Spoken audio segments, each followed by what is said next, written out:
Hello everybody, welcome to Mike's Mike. My name is Mike and welcome aboard my Lost series.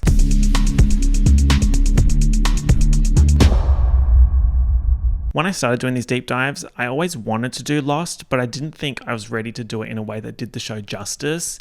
But now I think I'm ready. This show is very special to me. I remember staying up late to watch it on Thursday nights with my mum. It was one of the only shows I was allowed to stay up and watch past my bedtime on a school night. The other being Heroes. I feel like that's very telling. I then hyperfixated on it a little bit during high school, and I would rent the DVDs from the school library while I saved up to buy them for myself. Yes, I rented DVDs from the library, age reveal. And since then, I reckon I've watched at least season 1 and 2 once every 3 or 4-ish years. It's just everything that I would want from a show. Compelling characters, a super in-depth mystery, extensive lore and mythology, flashbacks, adventure, cliffhangers, deception, supernatural elements. It kind of feels like a scripted sci-fi version of Survivor, and if you're a long-time Mike's Mike viewer, you would know that I love Survivor. Now, this show does get very messy and muddy and at times hard to follow, but that's why I'm here. We're going to get through it, okay? And as messy as this show is, it is genuinely fantastic. Don't get it twisted. I mean, let me ask the audience. People are still talking about this show and it ended 13 years ago. It ended on the 23rd of May 2010. Yes, the 23rd. In addition to being a cult classic, this show was very highly regarded and as a result, highly rewarded. I'm talking heaps of Emmy wins and Golden Globe nominations with a win for Best Television Series Drama in 2006 for Season 2. And let me just say, Season 2 absolutely deserves that. It is, in my opinion, and I guess the critics' opinion, one of the best seasons of TV ever. Now, some of the other shows that I've covered in this format don't necessarily have that level of critical acclaim. Pretty Little Liars and Gossip Girl. Glee does though. Side note, I find it interesting that there was one year, specifically 2009, where Glee and Lost were airing at the same time, because in my head, they don't exist in the same timeline. And actually, Lost premiered in September of 2004 and ended in May 2010. And you know what started 1 month later in June 2010? Pretty Little Liars. You know what they say, as one supreme falls, another rises. I guess to summarize my feelings about this show and how I'm going about talking about the plot, I think the storytelling in Lost is so ambitious and exciting and smart, and I guess my recap series is a sort of love letter to that. It's going to be very detailed, very involved, and a little bit psychotic, because I think that's what the show deserves. In my opinion, the show starts off very tight, and then it sort of spirals out of control a bit in the middle, and it has the hard job of trying to finish all the plot lines in the last couple of seasons. So what I'm going to do is one season per video with a little bit extra at the start of this one to cover how the show came about. Let's get into some context. We love context, right? The idea for the show came 20 years ago in 2003 when the head of ABC at the time, Lloyd Braun, went on a holiday in Hawaii, and he formulated this Castaway meets Survivor pitch, and when he told his fellow bigwigs at ABC about it, they're all just kind of like, Apparently, nobody moved. Nobody clicked, nobody engaged, except for Senior Vice President at the time, Tom Sherman, who was like, okay, let's get a script going. Enter Jeffrey Lieber, who went to work and came out with a pitch for Nowhere, which Sherman approved, but Braun was like, I don't like it, do it again. So we did do it again, and Braun was still like, I don't like it. So he contacted J.J. Abrams, who's doing his thing over at Alias, and he was like, hey babes, love your work. I think you're a genius. Do you want to take a look at this? Yeah. That's verbatim, guys. That's exactly the leaked conversation. He basically said, I think you're great. We've got something bubbling away here. Can you come and write something new with the existing material? But the only thing that must happen is that it must be called Lost. Apparently that's what Braun had originally called it, and then Lieber changed it to Nowhere. Also, fun fact. You guys know I love a fun fact. Thumbs up for a fun fact, guys. Lloyd Braun is the voice of previously on Lost. No, hang on, I can do it better. Let me just get into character. Footy, lads. Previously on Lost. Let's quickly pause to talk about Mr. J.J. Abrams. He's made some absolutely huge movies, including Armageddon, Mission Impossible 3 onwards, Super 8, Star Trek, Star Wars Force Awakens, Rise of Skywalker. And then he has heaps of television credits, including Alias, Lost, obviously, Person of Interest, Revolution, Westworld, and he even directed an episode of The Office. So I guess you could say he's a pretty good storyteller, right? He's also Gracie Abrams' dad, question mark. Hey Gracie, if you're watching this, love your music. Also say hi to your dad for me. So now we have J.J. Abrams working on this Lost concept with another writer named Damon Lindelof, who's also worked on a bunch of interesting shit, but I'm choosing to highlight that he was a writer on an episode of Phineas and Ferb. And I'm mentioning that because I want you all to tell me if you think I'm more Phineas or Ferb coded. I feel like I'm built like Phineas, but then I have Ferb tendencies. So the two of them wrote this series outline pitch document, and this thing is so funny to me because they were just saying absolutely anything and everything to get this show picked up. Some of the plot points do actually end up being in the show, but some of them are so extremely unserious, such as a 48-hour eclipse that results in strange cocoons appearing around the camp, a marching swarm of ravenous soldier ants. People who made it to the end of Lost might be like, well, shit. That's not that different from the type of shenanigans that end up going down. But in my opinion, season 1 and 2 do such a great job at being grounded in reality with some supernatural spooky elements. And introducing those proposed plot lines at the start would have made the show too silly. And when I say silly, like this kind of silly, like let's take a silly one. Like they just weren't in that writer's room being like, hey guys, let's do a silly one. Interestingly, also in this pitch document, they specifically say that the episodes would not be serialized and would instead be totally self-contained. Yes, the mysteries surrounding the island may serve an ongoing and easy-to-follow mythology. Who said that? But every episode has a beginning, middle, and end. More importantly, the beginning of the next episode presents an entirely new dilemma to be resolved that requires no knowledge of the episodes that preceded it. You just made that up. I love a little lie. If anything, this just proves that Hollywood is so relatable. Like, who doesn't love a little lie, right? I'm actually so glad that they decided to not go down that route because it just seems like such a waste. You've got this spooky island setting, not to be confused with Spooky Island from the iconic Scooby-Doo 2002. You've got this spooky island setting and you're not going to do an overarching mystery. Be serious. If you're one of the people that got mad at how convoluted the show became, just think about how boring it could have been. When I was reading the pitch document, all I could think of was that middle-aged mum quote that's like, she remembered who she was and everything changed. So ABC purchased the show, they're working on it, and then JJC leaves to work on Mission Impossible 3. So we have Lindelof and this new executive producer Carlton Cuse developing essentially the rest of the series mythology. Now girls, let me tell you something, okay? I am a sucker for mythology. I am a Charlie XCX 2015 album sucker for mythology. My God, I love that shit. Let me actually just double check that sucker came out in 2015. Exactly. Boom clap.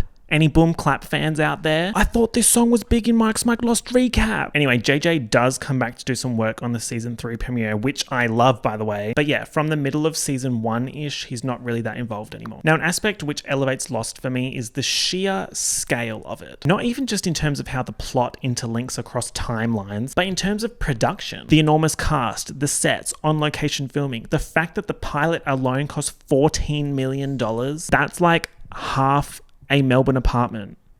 Like, that's a lot of money. This pilot was actually the most expensive ABC had ever done, even though technically it's a 2-parter, but still, that's a lot of coins. That's a lot of Charlie XCX gold coins. Like, of course I was going to do Charlie XCX promo. Guys, stream sucker. The last 2 things I wanted to touch on before we get stuck into the pilot are the casting and the soundtrack. The casting's actually really interesting. They wanted Michael Keating to be Jack, and they wanted Jack to die in the pilot. A lot of the roles on the show didn't actually exist when they started casting and came about as a result of actors auditioning for roles and new roles being written to match these auditions. For example, Yoonjin Kim auditioned for the role of Kate, and the producers wrote the character's son for her, and as a result also created the character Jin, which ended up going to Daniel Day Kim. Another example is Dominic Monaghan and Josh Holloway auditioning for Sawyer, who was originally more of a city-esque con man, and they liked Holloway's style of acting and his accent, so they changed the character of Sawyer to match that, and also changed the character of Charlie so that he would be a perfect fit for Monaghan. I know it sounds ridiculous to be like, oh yeah, one of the reasons why I like a show is because of the characters. Like, wow, what a revolutionary take. But it's true. I will say that what begins as an ensemble cast with equally important stories for each character, as the seasons go on, you can definitely see favorites that get more screen time, and as a result, we lose focus on secondary characters. There was actually a Variety article that came out a couple of weeks ago that talked about what happened behind the scenes, which kind of explains what I just mentioned. So if you're interested, definitely go give that a read. And the fact that not everyone on the plane is American is such a win, although I could have done with more of an international cross-section considering that the flight is flying from Sydney to LA, like surely more than one Australian character survived. Or maybe even some more non-English speaking characters, sort of like that Netflix show 1899, which I really enjoyed, and then it got cancelled like 10 minutes after being released, so that was great. And finally, the soundtrack. Let's not play games right now. This soundtrack is pure fucking excellence. Overarching emotional motifs. Unsettling spooky tunes. character themes for this fuck off huge cast.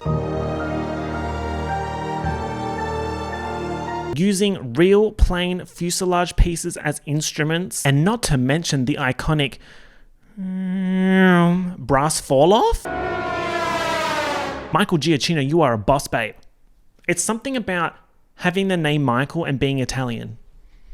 There's just something about it. Imagine making the spooky Lost soundtrack and then turning around and whipping out The Incredibles in the same year, and then Mission Impossible 3, and then Sky High, and then fucking Ratatouille, bitch. He's also made soundtracks for games like Call of Duty, and even the soundtrack for fucking Space Mountain at Disneyland. As we know, Ariana run pop, but little did we know Giacchino runs soundtracks. I mean, if you break it down, he's truly one of the main pop girls of the soundtracks genre. There's Hans Zimmer, John Williams, Ramin Djawadi. Oh, okay. So now the fun part. You guys know I switch up the concept every time I do a recap. I do that to keep it interesting and also supplement the storytelling in a visual way that makes sense for that particular show. One thing about me is I love a physical prop. Pretty Little Liars wall, Glee board, Gossip Girl magazine. This thing, I don't want to give too much away, but it is...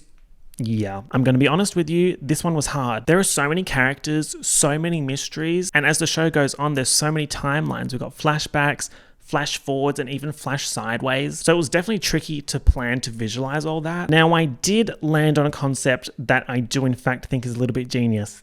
But you're going to have to wait until the end of the video to get an idea of how it all works. But in the meantime, I will tell you that I've got this sort of plot squares for each episode, and I'll quickly explain what's on these so that you know what you're looking at. So on here, we have 3 different sizes of squares, and a bigger picture means more important in the context of that particular episode. I've included most plot lines and characters, and sometimes there will be locations or objects that are critical to the story, so I've included them on the plot map. I mean, for example, the plane crash.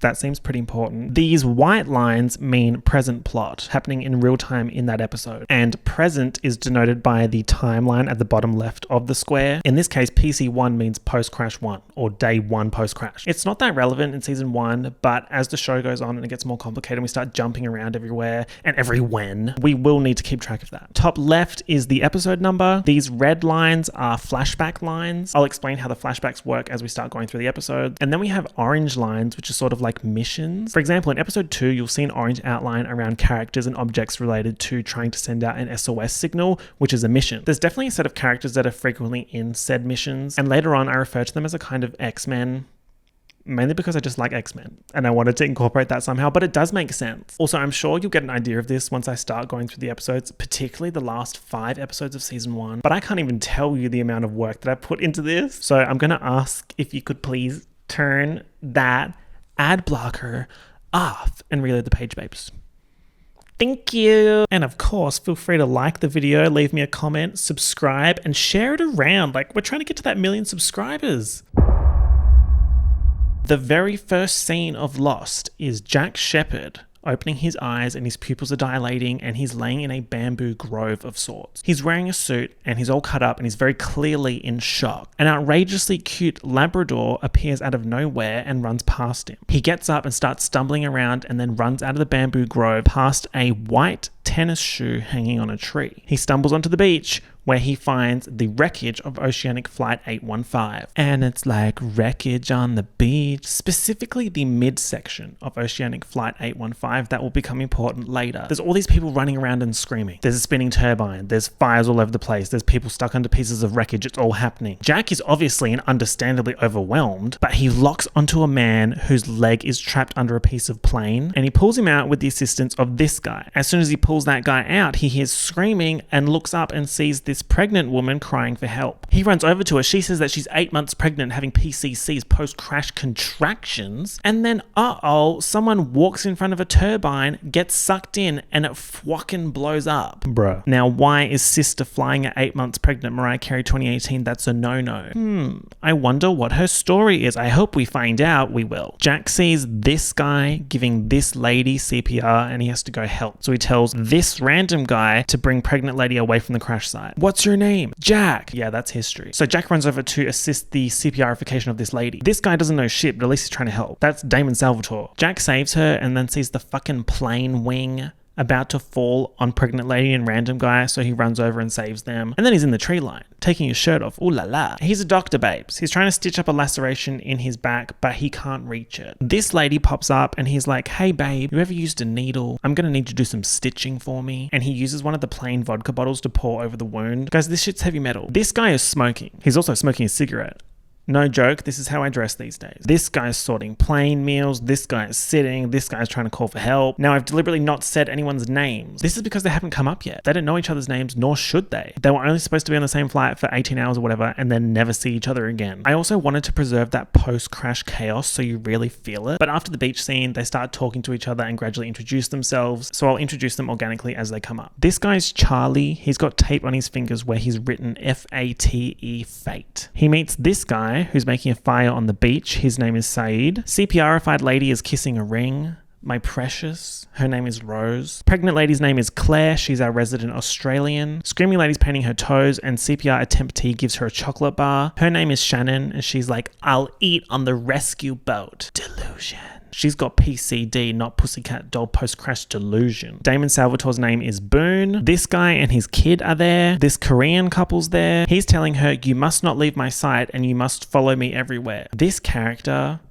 You guys don't understand. You don't get it. Anyway, more about my best friend later. That night, night 1, Jack is trying to save the Dartmouth rep from Gossip Girl. He's got a piece of shrapnel sticking out of his stomach, and Stitch's girl is like, oh my god, is he gonna survive? She's apparently interested because she was sitting next to him on the plane. Right. One of the things about Jack Shepherd is that he loves to have a little plan. He says they should plan to set out to find the front section of the plane, to find the cockpit and a transceiver so they can send out a signal. Stitch's girl says that she saw smoke in the valley. She finally tells Jack that her name is Kate. And then we hear this.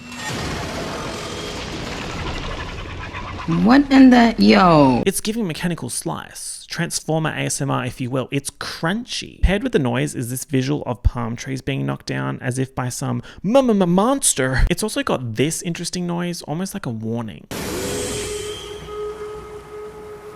We then get a mini flashback. I'm saying mini because most of the flashbacks in Lost are pre-flight, but this flashback is of Jack on the flight. He is seat 23B, by the way. When I flew to Perth a couple weeks ago, what was my seat number? 23B, exactly. Did I pay more to get a premium economy seat just so I could say in this video that I sat in 23B?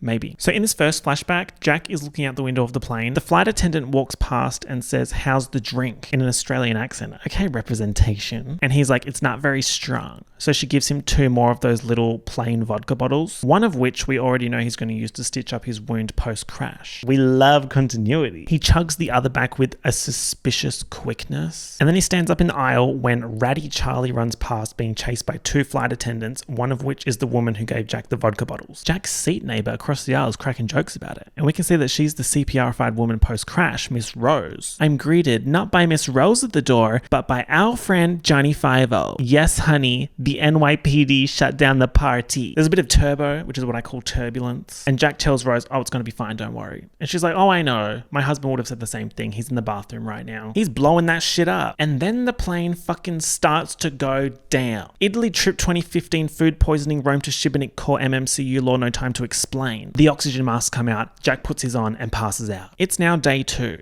Jack and Kate are prepping to trek towards the front section, and Kate needs some better shoes for said trek. So she's sifting through the bodies trying to find some. She's sifting and she's thrifting. I wrote in my notes, Kate taking shoes is Emma Chamberlain in LA. She looks up and sees that bold man looking at her and is giving this orange peel smile. She's not having a bar of it. He's kind of already giving weird bitch energy. Like, damn, we just crashed. Charlie volunteers to go searching with Kate and Jack. And during the hike, Kate realizes that she knows Charlie from his band Drive Shaft, which he played bass in. Correction, sorry, plays bass in. And they were good. They are good. Still together.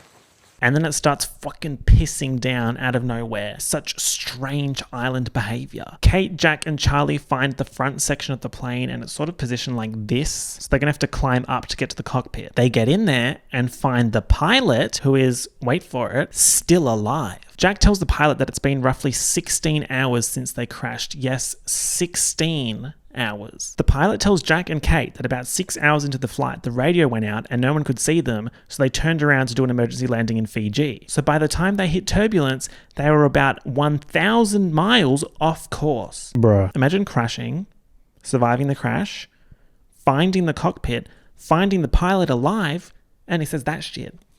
Bruh. The pilot tells them where the transceiver is and he's trying to get it to work. And then Kate's like, hold on. Where's Charlie? So she goes back to look for him and finds him in the first class bathroom. What are you doing in there, Mr. Sir? And then it suddenly gets dark outside, almost as if a black smoke descended onto the area. And the pilot gets fucking ripped out of the cockpit and unalived. We don't see him getting unalived, but we can see the blood. And we can hear things, and it doesn't sound fun. The front section tips down, and Kate, Jack, and Charlie fucking sprint through the jungle while being chased by this thing. We don't really know anything about this threat so far, other than that it just fucking killed the pilot and it's chasing them. Charlie stacks it, and Jack comes back to save him. They all get separated. But it's all good, because whatever was chasing them suddenly disappears. Then they find the pilot's mangled body in the trees. How does something like that happen? How does something like that happen? We're going to jump straight into episode 2 because it's technically pilot part 2, but I just wanted to mention that pilot part 1 is just so fucking excellent. Truly, in my opinion, one of the best pilot episodes ever. Introduces so many characters, gives some hints about their backstories, starts to set up some of these mysteries. It's just so good. And J.J. Abrams won an Emmy for directing this episode. And of course, I love a fun fact. So here's a fun fact for you. The date that the plane crashes in the show is September 22, 2004. And what date did the pilot air? September 22, 2004. See, what we have here are some advanced storytelling tactics. Another fun fact, apparently they used as little red as possible in the pilot so that shots of blood really land. So if you go and watch the pilot, which you definitely should, see if you pick up on that. And now let's do some numerical observations. Charlie has 4 taped fingers. Claire tells Jack that she's 8 months pregnant. Jack tells the pilot it had been 16 hours since they crashed. Jack and Rose were seated in row 23 on the flight, which was Oceanic Flight 815. So 4, 8, 15, 16, 23. Interesting. Surely means nothing, right?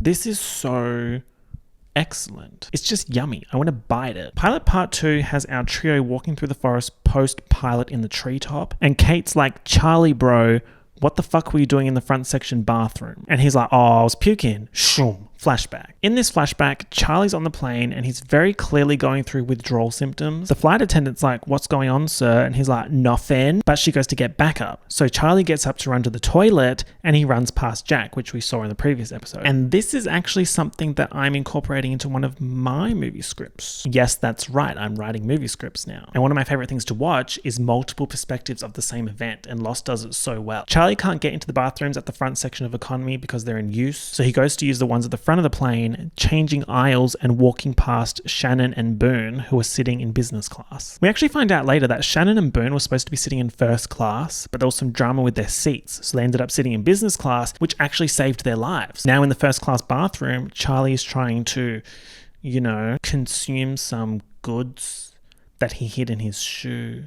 And then boom, crash, turbo. He drops the drugs in the toilet and manages to make it back to an empty seat in business class. So he must have been looking for that little baggie in the toilet during the cockpit expedition. Also, side note, in the pilot, when they go to the cockpit and they have to climb past the first class seats, I'm not showing this by the way because there's DEADBODIEs in that scene, but it just looks like normal seats, like 3 and then a gap and then 3. Like, babes, if I was in first class and that was the arrangement, I'd be pissed, yeah? Back on the island, day 2, PC2, Shannon and Claire are sunbathing on the beach. I would say that Shannon's kinda toxic girl boss Instagram meme page admin Depop reseller vibes. She tells Claire that Boone is her brother. Claire says that she hasn't felt the baby move since the crash. Sun and Jin, 2 of my best friends, they are fishing. And this guy Michael comes over and he's like, have you seen my boy? Jin's looking at Sun like, you better not talk to him because I didn't say you could. Also do your top button up, you look indecent. Meanwhile, the son in question, Walt, is traipsing through the ultra dangerous jungle looking for his dog Vincent, and he finds some handcuffs. Michael finds Walt in the handcuffs, and question of the day, who was cuffed on the plane boots? On the beach, Saeed is fighting Sawyer, and we find out that Sawyer has accused Saeed of crashing the plane. Racist. Sawyer's justification is that he saw Saeed sitting in the back row of business class, and he never got up and could see that his hands were folded underneath the blanket. This paired with the newly discovered handcuffs, he thinks Saeed's responsible. The cockpit trio arrive on the beach. beach. Kate says they found the transceiver, but does anyone know how to use it?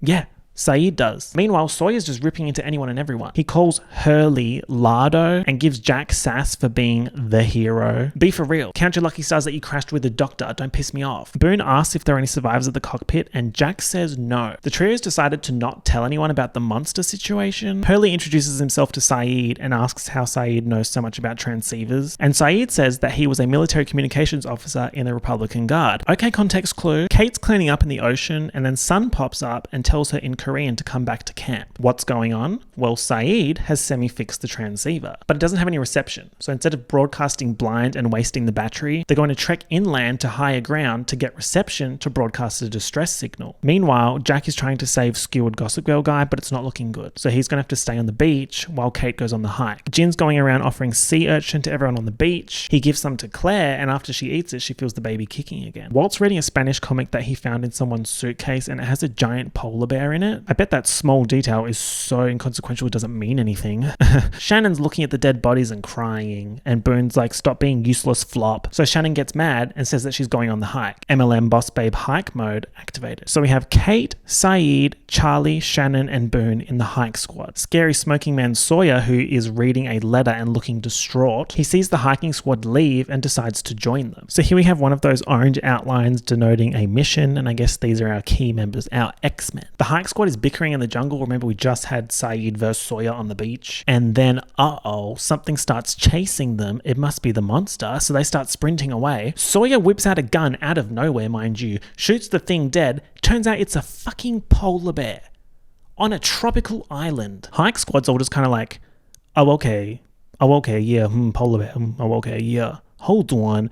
Why do you have a gun? Sawyer says that he got the gun off one of the bodies, an air marshal, and Saeed accuses him of being the criminal on the plane since he knew that there was an air marshal on board. Kate steals the gun off Sawyer and takes the bullets out, and it's kind of sleight of hand gaggery. Like, the hike squad was not expecting that. Okay, random lady that we crashed with one day ago, how do you know how to do that? Sawyer puts the seedy moves on Kate and she's like, you don't know me, rat. Back off. And she's right, we don't know her. Kate has a flashback to sitting on the plane next to Gossip Girl Shrapnel Guy, and we can see that she is wearing handcuffs and the Shrapnel Guy is the air marshal. Well, criminal reveal, but what doth her crimes be? All we've seen her do so far is serve plane crash realness. And since when was serving a crime? In the flashback, she tells the air marshal that she has one favor to ask, and then boom, turbo. A briefcase falls out of the overhead and knocks out the air marshal. Kate tries to reach her oxygen mask, but can't because of the handcuffs, so she reaches into the air marshal's pockets, finds the keys, puts her mask on, puts his mask on, and then the back of the fucking plane snaps off. And she's awake for all of it. That is so baller. She's such a badass. Like, don't play with Kate. It's definitely worth noting that she goes to the effort of trying to put the air marshal's mask on to save his life, so she's clearly not a monster. So it leaves us with the question, what did Kate do? Yeah, I said it like that because it's a reference to an episode title later on, like you guys don't get it. The hike squad gets further up the mountain and they finally get a bar of reception. Come on, Telstra 3G. What's funny to me is that they're on this random island on September 24, 2004 and they have one bar of reception. That's the same amount of reception that I get in my apartment. One bar. Hashtag just Telstra things. So they get the bar of reception and they try and send out a Mayday signal. But it's being blocked by another signal that's already transmitting. Guys, this bit is so good. Just even talking about it, I'm getting chills, I've got shivers, yeah. Saeed tunes the transceiver into the frequency of this signal, and it's a French woman. They're all so excited, like someone's coming to save us. We did it, we're getting... Damn. It's such a shame that no one can speak French so we can understand what she's saying. Oh, wait. Shannon can speak French. Shannon translates the signal. It's repeating. Please come help me. Please come get me. I'm alone now. Please someone come. The others, they're dead. It killed them. It killed them all. You're joking. There's also an iteration number playing every time the message loops, and Saeed calculates that based on the number and how long the message is, it's been playing for 16 years and 5 months. So some random French lady has been sending an unanswered distress signal from the island for 16 years. Oh, it's bad for them. Whew, back on the beach. Walt walks up to the bald guy who's playing backgammon and they start chatting shit. Walt's running his mouth saying that Michael is his dad, but he didn't know him growing up because he was living with his mum, but he's with him now because his mum died a couple weeks ago. Okay, who asked. I'm kidding. This bald guy who we now know as John Locke or just Locke, he's immediately on his Bjork shit, talking in riddles while explaining backgammon. 2 players, 2 sides, one is light, one is dark. Hey Walt, do you want to know a secret? Okay, random bald man. Meanwhile, Jack pulls the piece of shrapnel out of the air marshal, who wakes up mid-surgery and says, "Where is she?" Now let's do some observations from episode 2. Charlie hides his drugs in his shoe, which is size 8. The doubling cube in Locke's backgammon set says the number 4, and then later says the number 16. The French lady's Mayday transmission has been running for 16 years. So inconsequential and meaningless. Episode 3 opens with a recap of pilot part 1 and 2, and the recaps in Lost are actually super solid. I feel like if you just watched the opening recaps, you would have a pretty good idea of what's going on, at least for the first season. Now, this episode is a Kate-centric episode. Mr. Air Marshal here is running a high fever, and he's also running his mouth. He's saying things like, "I gotta find her, bring her back. Where are my cuffs? Jacket pocket." Jack's like, okay, and he goes to the jacket pocket and finds Kate's mugshot. Now Jack's kind of gagged. He's like, wait, my island girlfriend is a criminal? Kate served in that mugshot though, like there's no point in lying. And later on, while pestering Jack, Hurley also sees the mugshot. The hike squad is camping out on the mountain because they don't want to hike through the jungle at night, which is understandable and also a decision that makes sense. Sometimes you'll be watching shows and be like, why would you fucking do that? But this kind of makes sense. Like, it's believable, guys. Lost is believable. Lost is a documentary. Anyway, they're all kind of bummed about the TT, just like TT, the transmission translation. They all agree to not tell everyone back at camp about it because if they do, there'll be a panic and everyone will lose hope. I get it, but at the same time, I'd be so fucking mad if I was OT48 and I wasn't selected for the hiking squad and thus therefore was left in the dark RE French lady gate. So on the mountain when they go to sleep, there's some drama around who should carry the gun. And they all decide that Kate should have it. And then we get our very first pre-flight flashbacks, and I'll cover that whole thing now. Kate is woken up with a rifle by an Australian farmer because she has trespassed onto his farm. He's chill though, he cooks her breakfast, she's lying through her teeth saying that her name's Annie, she graduated college in Canada, and she wanted to see the world. Australia was on the top of her list, so she flew to Melbourne and just started walking when she ran out of money. The farmer's just kind of like, okay, lady. I mean, the nearest town is 15 kilometers away, so that kind of sounds like bullshit. But I mean, whatever. My wife died 8 months ago, and I can't do all of the farm jobs by myself, so do you want a job? Jump forward 3 months, and Kate is running away in the middle of the night. The farmer catches her about to leave, and he's like, babes, stay one more night. I'll just drive you to the train station in the morning. Wow, how nice of him. The next day, on the way to the station, Kate realizes that they're being followed. Looks like the farmer has seen her wanted poster and snitched on her. Why? The reward's $23,000. Now, the guy in the car that's tailing them is the air marshal. An important thing about Kate is that she loves a little escape, a little run. Like, she's always ambitious about the run. She yanks the steering wheel and flips the car over the embankment and it lights on fire. She gets out of the burning car and she could technically escape if she let old mate burn in the car, but she doesn't because she's not a monster. She pulls the farmer out and the air marshal catches her. Guys, Kate was in Melbourne. Maybe during her little walk, she walked past my apartment. Oh my God. I wonder if she went to Peter Pippo. So the hikers get back to camp and they tell everyone that they couldn't find a signal. It's now day 3, by the way. Kate does tell Jack about the French woman's transmission. He is privy to this information, okay? He's giving team leader. Jack, however, does not tell Kate that he knows that she's a fugitive. He goes looking for more medicine in the fuselage and he runs into Sawyer, who's looting. And Sawyer says to Jack, how many of those pills are you going to use to fix him up? Was that good, that accent? Like, Doc, we are stuck. Have a look at the big picture. We need to make this last. He kind of spilled with that. Sorry. Does saving everyone sound like something you want? Because you're never going to get it. Meanwhile, Kate goes to visit the sick marshal and he wakes up and starts strangling her. But Jack arrives just in time to pull them apart. He tells Kate that A, the air marshal is dying, and B, he saw the mugshot. That night, the marshal is dying in a very verbal manner. Lots of screaming involved, and everyone's just kind of like, can you die already? Sawyer tells Kate that since she has the gun, she has to be the one to put him out of his misery. The marshal tells Jack that he wants to speak to Kate, and he asks her what the favor was going to be when they were in the plane about to go down, and she asked for one favor. Kate's favor was to make sure that the farmer got his $23,000 reward, because the farmer needed it. Hello, his wife died and he's got a wooden arm. He reiterates to her that she would have got away if she didn't try and rescue the farmer. That's not her though. She's a cream with a conscience. He asks if Kate is going to be the one to put him out of his misery, but it ends up being Sawyer. Sawyer goes to shoot him to unalive him and he misses and shoots him in the chest. and he's still alive. But instead of screaming, he's now kind of like gutturally gurgling. It's a bit funny, like in a sick and twisted funny, like it's dark humor, guys. I don't know if people get it. And because of this debacle, Jack has to strangle the air marshal with a pillow. So technically, Jack was the first murderer on the island. The first of many. Many.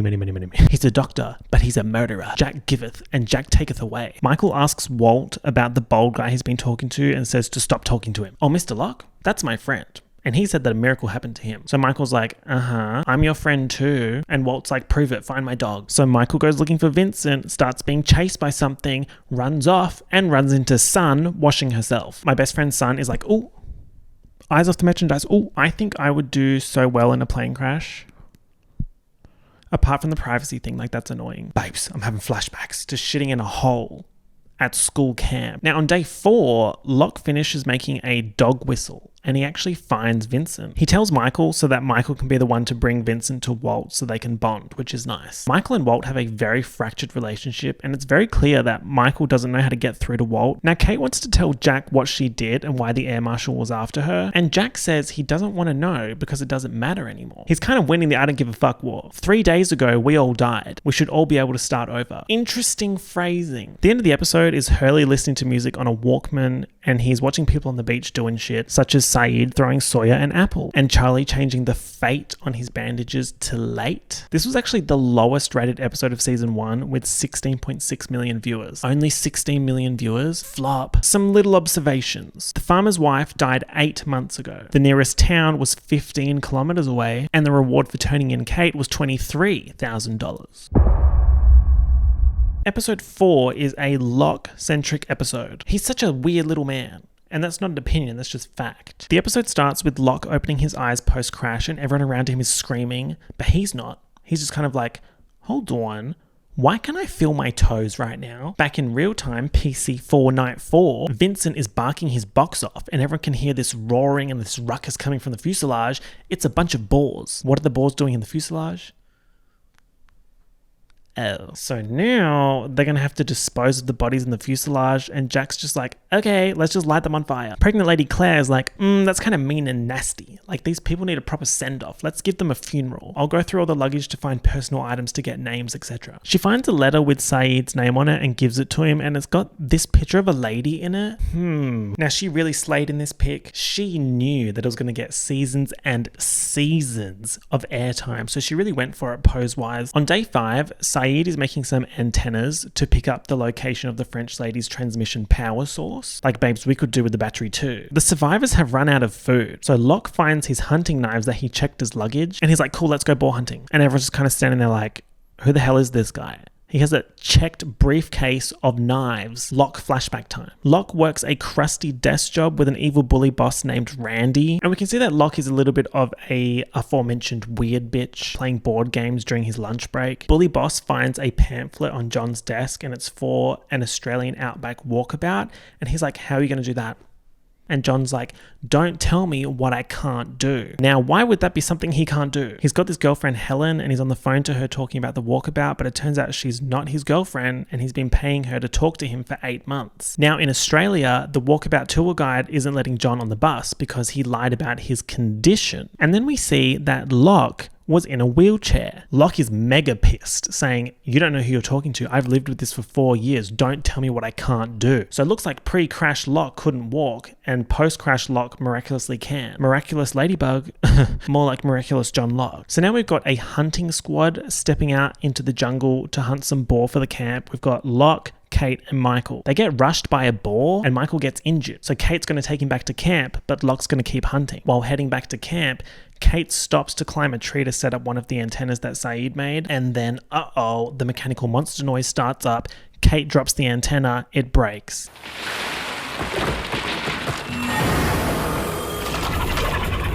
Now, while hunting, Locke comes face to face with this mystery monster.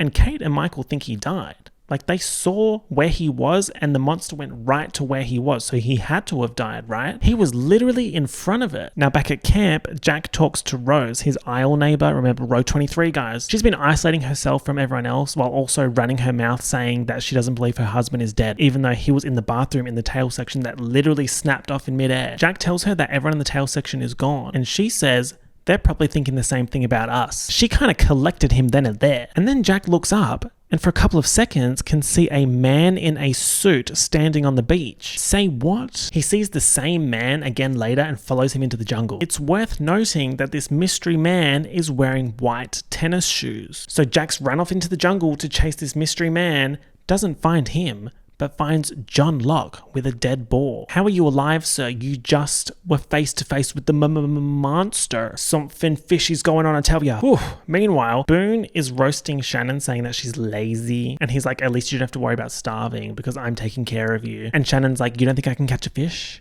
Watch me flop. So she goes and puts the moves on Charlie to get him to catch her a fish. You know what they say, work smarter, not harder. The episode ends with the fuselage funeral and Michael asking Locke about the monster and Locke saying, nah, I never saw it.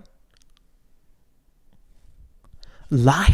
You are obsessed with lying, you just lie. All I do is lie no matter what. Some cute little observations. The episode length is 42:42. Locke's been in a wheelchair for 4 years, and he'd been paying for phone calls with Helen for 8 months. Yes, I've had an outfit change and a prop change. I'm doing a chopstick now, and this outfit was a little bit island inspired.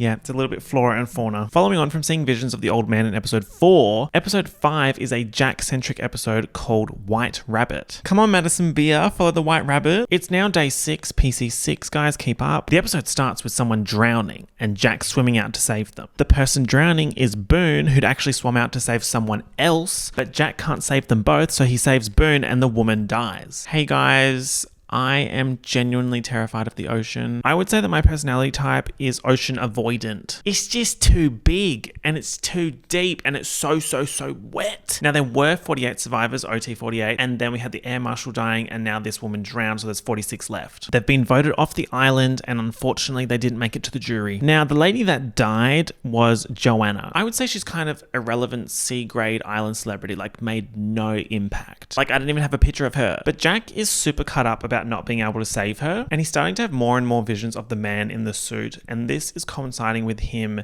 being extremely tired and struggling with everyone asking him what to do. So he's chasing after this vision. The guy turns around, it's his dad, and Jack fucking shits himself. Dad? So now let's cover the Jack flashbacks of this episode, the flashjacks. Young Jack tries to help a kid that was getting jumped and he ends up getting a black eye himself. When he gets home, his dad tells him, you don't want to be a hero, you don't want to try and save everyone because when you...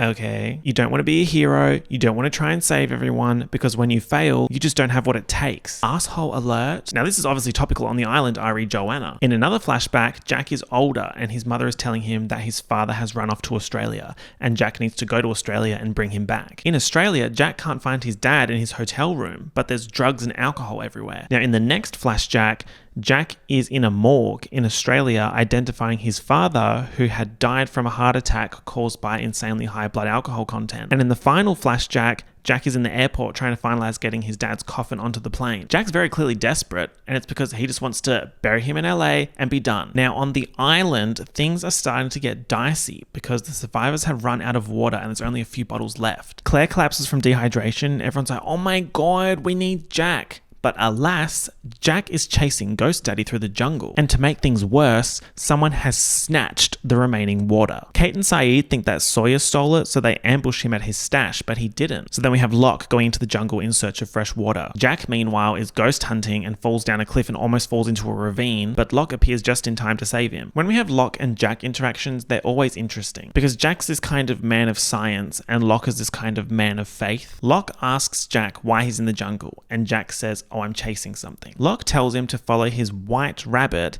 and that he thinks the island is somewhat magic. What if everything that happened here happened for a reason? Jack's is kind of like, Right. I'll just agree considering you just saved my life. Locke also says, I've looked into the eye of this island and what I saw was beautiful, which is of course referring to the mysterious post-ball run-in with the monster. As I said before, he should be dead, but he's not. So what's that about? So Locke goes off to find water and he tells Jack to finish what he started. That night, Jack hears his dead dad again and follows him through the jungle. And he finds caves that have fresh water and a bunch of plane crash debris and his dad's coffin, which doesn't have a body in it. And as we've seen, its dead daddy apparitions abound. So what the fuck is going on? That is so scary. Where's the fucking body? Back at camp, it's revealed that Boone stole the water and he was doing it so that he could take responsibility of it for the camp. But as is frequently the case with Boone, good intentions, bad execution. Everyone gets mad at him, understandably, and then Jack arrives and he tells everyone to call off the attack on Boone. And he says, I found caves with fresh water. And he also says, if we can't live together, we're going to die alone. Now, episode 6's flashbacks are all about Sun and Jin, my faves. Everybody, yes, I just checked. And everybody, yes. They've got one of my favorite backstories as well. It's very well written. It's quite complicated and emotional. Sun is at a party looking gorgeous, and the waiter gives her some champagne. The waiter is Jin. Then they find a quiet spot and they're kissing, and it's very evident that they're in love. But there's some drama with Sun's father. Jin gives Sun a flower and says, I wish it were a diamond. Someday it will be. In the next flashback, Sun finds out that her father has given Jin permission to marry his daughter, but on the condition that Jin works for him. Sun's like, ugh, that's not good. But Jin's not worried because it's just temporary, right? In the next flashback, Sun comes home from shopping and it turns out Jin has bought her a super cute puppy because he feels bad that he's working so late. Sun's like, remember when all you had to give me was a flower? The good old days? But then her father calls Jin during dinner and he has to go. Jin can't catch a break. In the next flashback, things have Melbourne Parliament Station escalated to terrifying new heights because Jin comes home covered in blood, but not his blood. And Sun says, what did you do for my father? Guys, there's a vibe shift happening in real time here. In the next flashback, Sun is showing an interior decorator around her apartment, but it turns out this lady is actually going to help Sun disappear. During your trip at the airport at 11:15, make an excuse to walk out of the airport and a car will be waiting. Your father and husband will think that you were kidnapped and later they'll think you're dead, but you'll be free to go wherever you want. Also, I like how between flashbacks they use the dog to show the passage of time. It's just genius, yeah. When you see that in a Mike's Mike film, just know that's the reference. In the final flashback, Sun and Jin are at the airport at 11:15. She's about to walk out, but then Jin surprises her with a flower, so she decides to stay with him and gets on the plane. So my best friend Sun wasn't even supposed to be on the flight. 9-year-old me was pissed off about that reveal in 2004. Now on the island, Jin suddenly runs at Michael and he's beating him up and he's trying to drown him. So Saeed and Sawyer use the air marshal's handcuffs to cuff Jin to a piece of plane until they work out what the fuck's going on. The language barrier is in full effect here. Like Sun and Jin are trying to talk back to everyone, but nothing's getting through. Now get this. Later in the episode, Sun follows Michael into the woods where he's chopping wood and she says to him, I need to talk to you. In English. I need to talk to you. She gagged the fuck out of that Michael and also this Michael. Like, my god, how iconic. I love a bilingual reveal. Sun tells Michael that Jin tried to kill him because of the watch that Michael found and was wearing. It belonged to Sun's father and protecting the watch is a question of honor for Jin. Michael's just kind of like, damn, okay. Is it that serious? He gives Jin the watch back and cuts his handcuff chain with an axe and says, stay away from me. Since they don't have the handcuff key, Jin now has a permanent handcuff accessory. It's from the Oceanic Flight 815 Autumn Winter 04 collection. Locke, Jack, Kate, and Charlie have gone to the caves to get water. Remember, there's fresh water there that Jack discovered during Coffin Gate. Jack and Kate find 2 skeletons in the caves, and one of the skeletons has a bag with 2 stones in it, one black and one white. Also worth noting that one skeleton is male and one is female. This becomes important in like 5 seasons, guys. Just store it up there in the memory palace. Jack and Kate go back to the beach and Jack's trying to convince everyone to move to the caves. The logic is that it's a lot safer, it's more weather controlled compared to the beach, it has fresh water,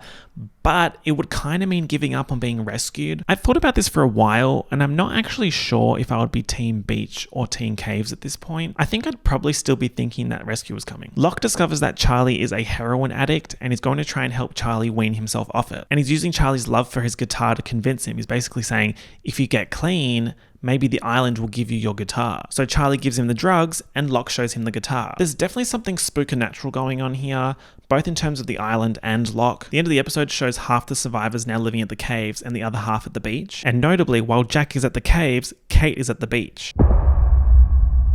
Now that we're fleshing out more of this Charlie heroine storyline, episode 7 is a Charlie-centric episode. It's day 8 post-crash and he's just given the last of his stash to Locke, so he's definitely starting to feel the withdrawal symptoms now. So he wants the drugs back from Locke, but Locke says, "Charlie, you're like a moth in a cocoon about to break free.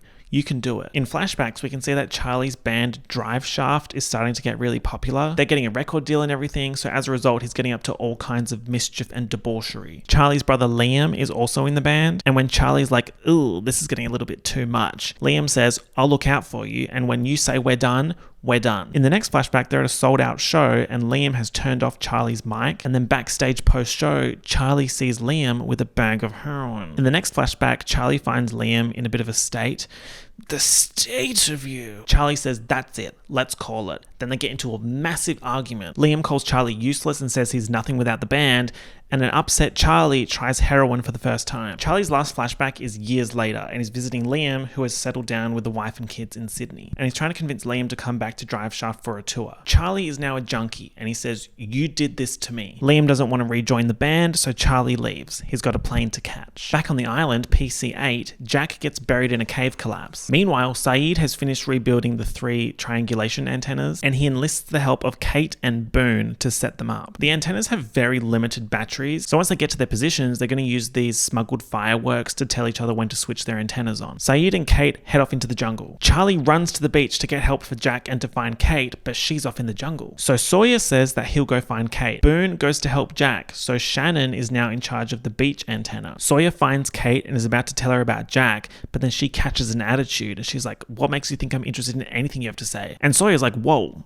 All right, okay, let me mind my business." And he doesn't say anything. Back at the caves, the cave excavation mission is led by Michael, who we find out has 8 years of construction experience. They manage to dig through to Jack, but he's pinned down, so they need someone to climb through and rescue him, and Charlie surprisingly volunteers. Sawyer and Kate are chatting shit at the antenna spot, and it's kind of banterish. He's seedy and slimy, but he's got that cowboy aesthetic going on, and he could deep down be a good person, so Kate's like, anyway, Sawyer lets slip that Jack is #trapped, so Kate sprints off to go save him, and now Sawyer is in charge of that antenna. Charlie climbs through the tunnel, but then the tunnel collapses, so now he's stuck in there with Jack. But then Charlie sees a moth flying to a light in the cave-in. And because of this, he manages to get himself and Jack out. Remember, Locke said that Charlie was like a moth. Now, Kate is so extremely happy to see Jack. Okay, that's like a little bit too friendly to be friends. Saeed sets his rocket off. Shannon sets hers off. Sawyer sets his off. Saeed sets up the transceiver to triangulate a signal. It starts receiving the signal, and then he gets knocked out with a stick. Where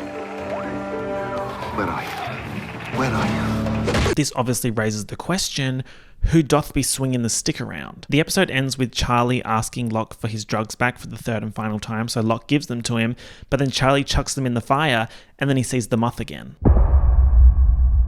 Episode 8 is a Sawyer episode. In flashbacks, Sawyer is hooking up with some lady, Jess. He's got to leave for a meeting, and he accidentally reveals to her that he's got a briefcase full of $140,000 in cash. Babes, he's a con man, and he's conning her. He tricks her into thinking that he's got this miracle business deal that will triple his investment, but he needs another $160K to buy into the deal. So she's like, "Slay, let's convince my husband." "Oh, you have a husband?" He loves to run a con and also wreck a home. On the island, it is now day 9. Sawyer catches Boone going through his stuff and he fucks his shit up. Saeed is getting patched up by Jack post-knockout and he doesn't know who did it. As he's saying that, Shannon brings wounded Boone to Jack, so now Saeed and Jack think that Sawyer is the one that whacked Saeed. Turns out Boone was going through Sawyer's stuff because Shannon has asthma and her inhaler ran out, so he was trying to find her refills and figured they might be in Sawyer's stash. Jack pulls up on Sawyer, who's intently reading this crumpled up letter, and then Jack and Kate are like, "Give us the inhaler, bro." Later on, Kate's like, "I reckon you're lying about being a piece of shit. I think you might actually be a good person, so just give me the inhalers." And Sawyer's like, "Here, read the letter. Dear Mr. Sawyer, you don't know who I am, but I know who you are and I know what you done." The letter is from a kid saying that this Mr. Sawyer slept with his mother and stole money from his father. So the father lost it and killed himself and the mother. And the letter ends with, "You killed my parents, Mr. Sawyer." So after reading that, Kate's like, oh. Right, like you're an unredeemable murderer. Okay. Night 9, Shannon is having a really bad asthma attack and Jack has had it. So he starts beating up Sawyer over the inhalers and Sawyer is egging him on to cause a scene. Jack just manages to help Shannon get past her asthma attack, but they need the medicine. Things are really starting to escalate right now in terms of accusations. Even though Sawyer technically has an alibi for when Saeed got hit because he was busy setting off Kate's rocket, he could have used a cigarette to delay the fuse and go and smack Saeed, so Saeed thinks he's guilty. And this is where things get a bit dicey. We find out that Saeed was less communications officer and more interrogator for the Republican Guard, and he knows some less than cute techniques of getting information out of Sawyer, including bamboo under the fingernails. That's nasty, yeah. No, thank you. Sawyer's insane, by the way. He's screaming from pain, but he's so stubborn that he won't say anything about the inhalers and will only talk to Kate. He's like, kiss me and I'll tell you. So she kisses him.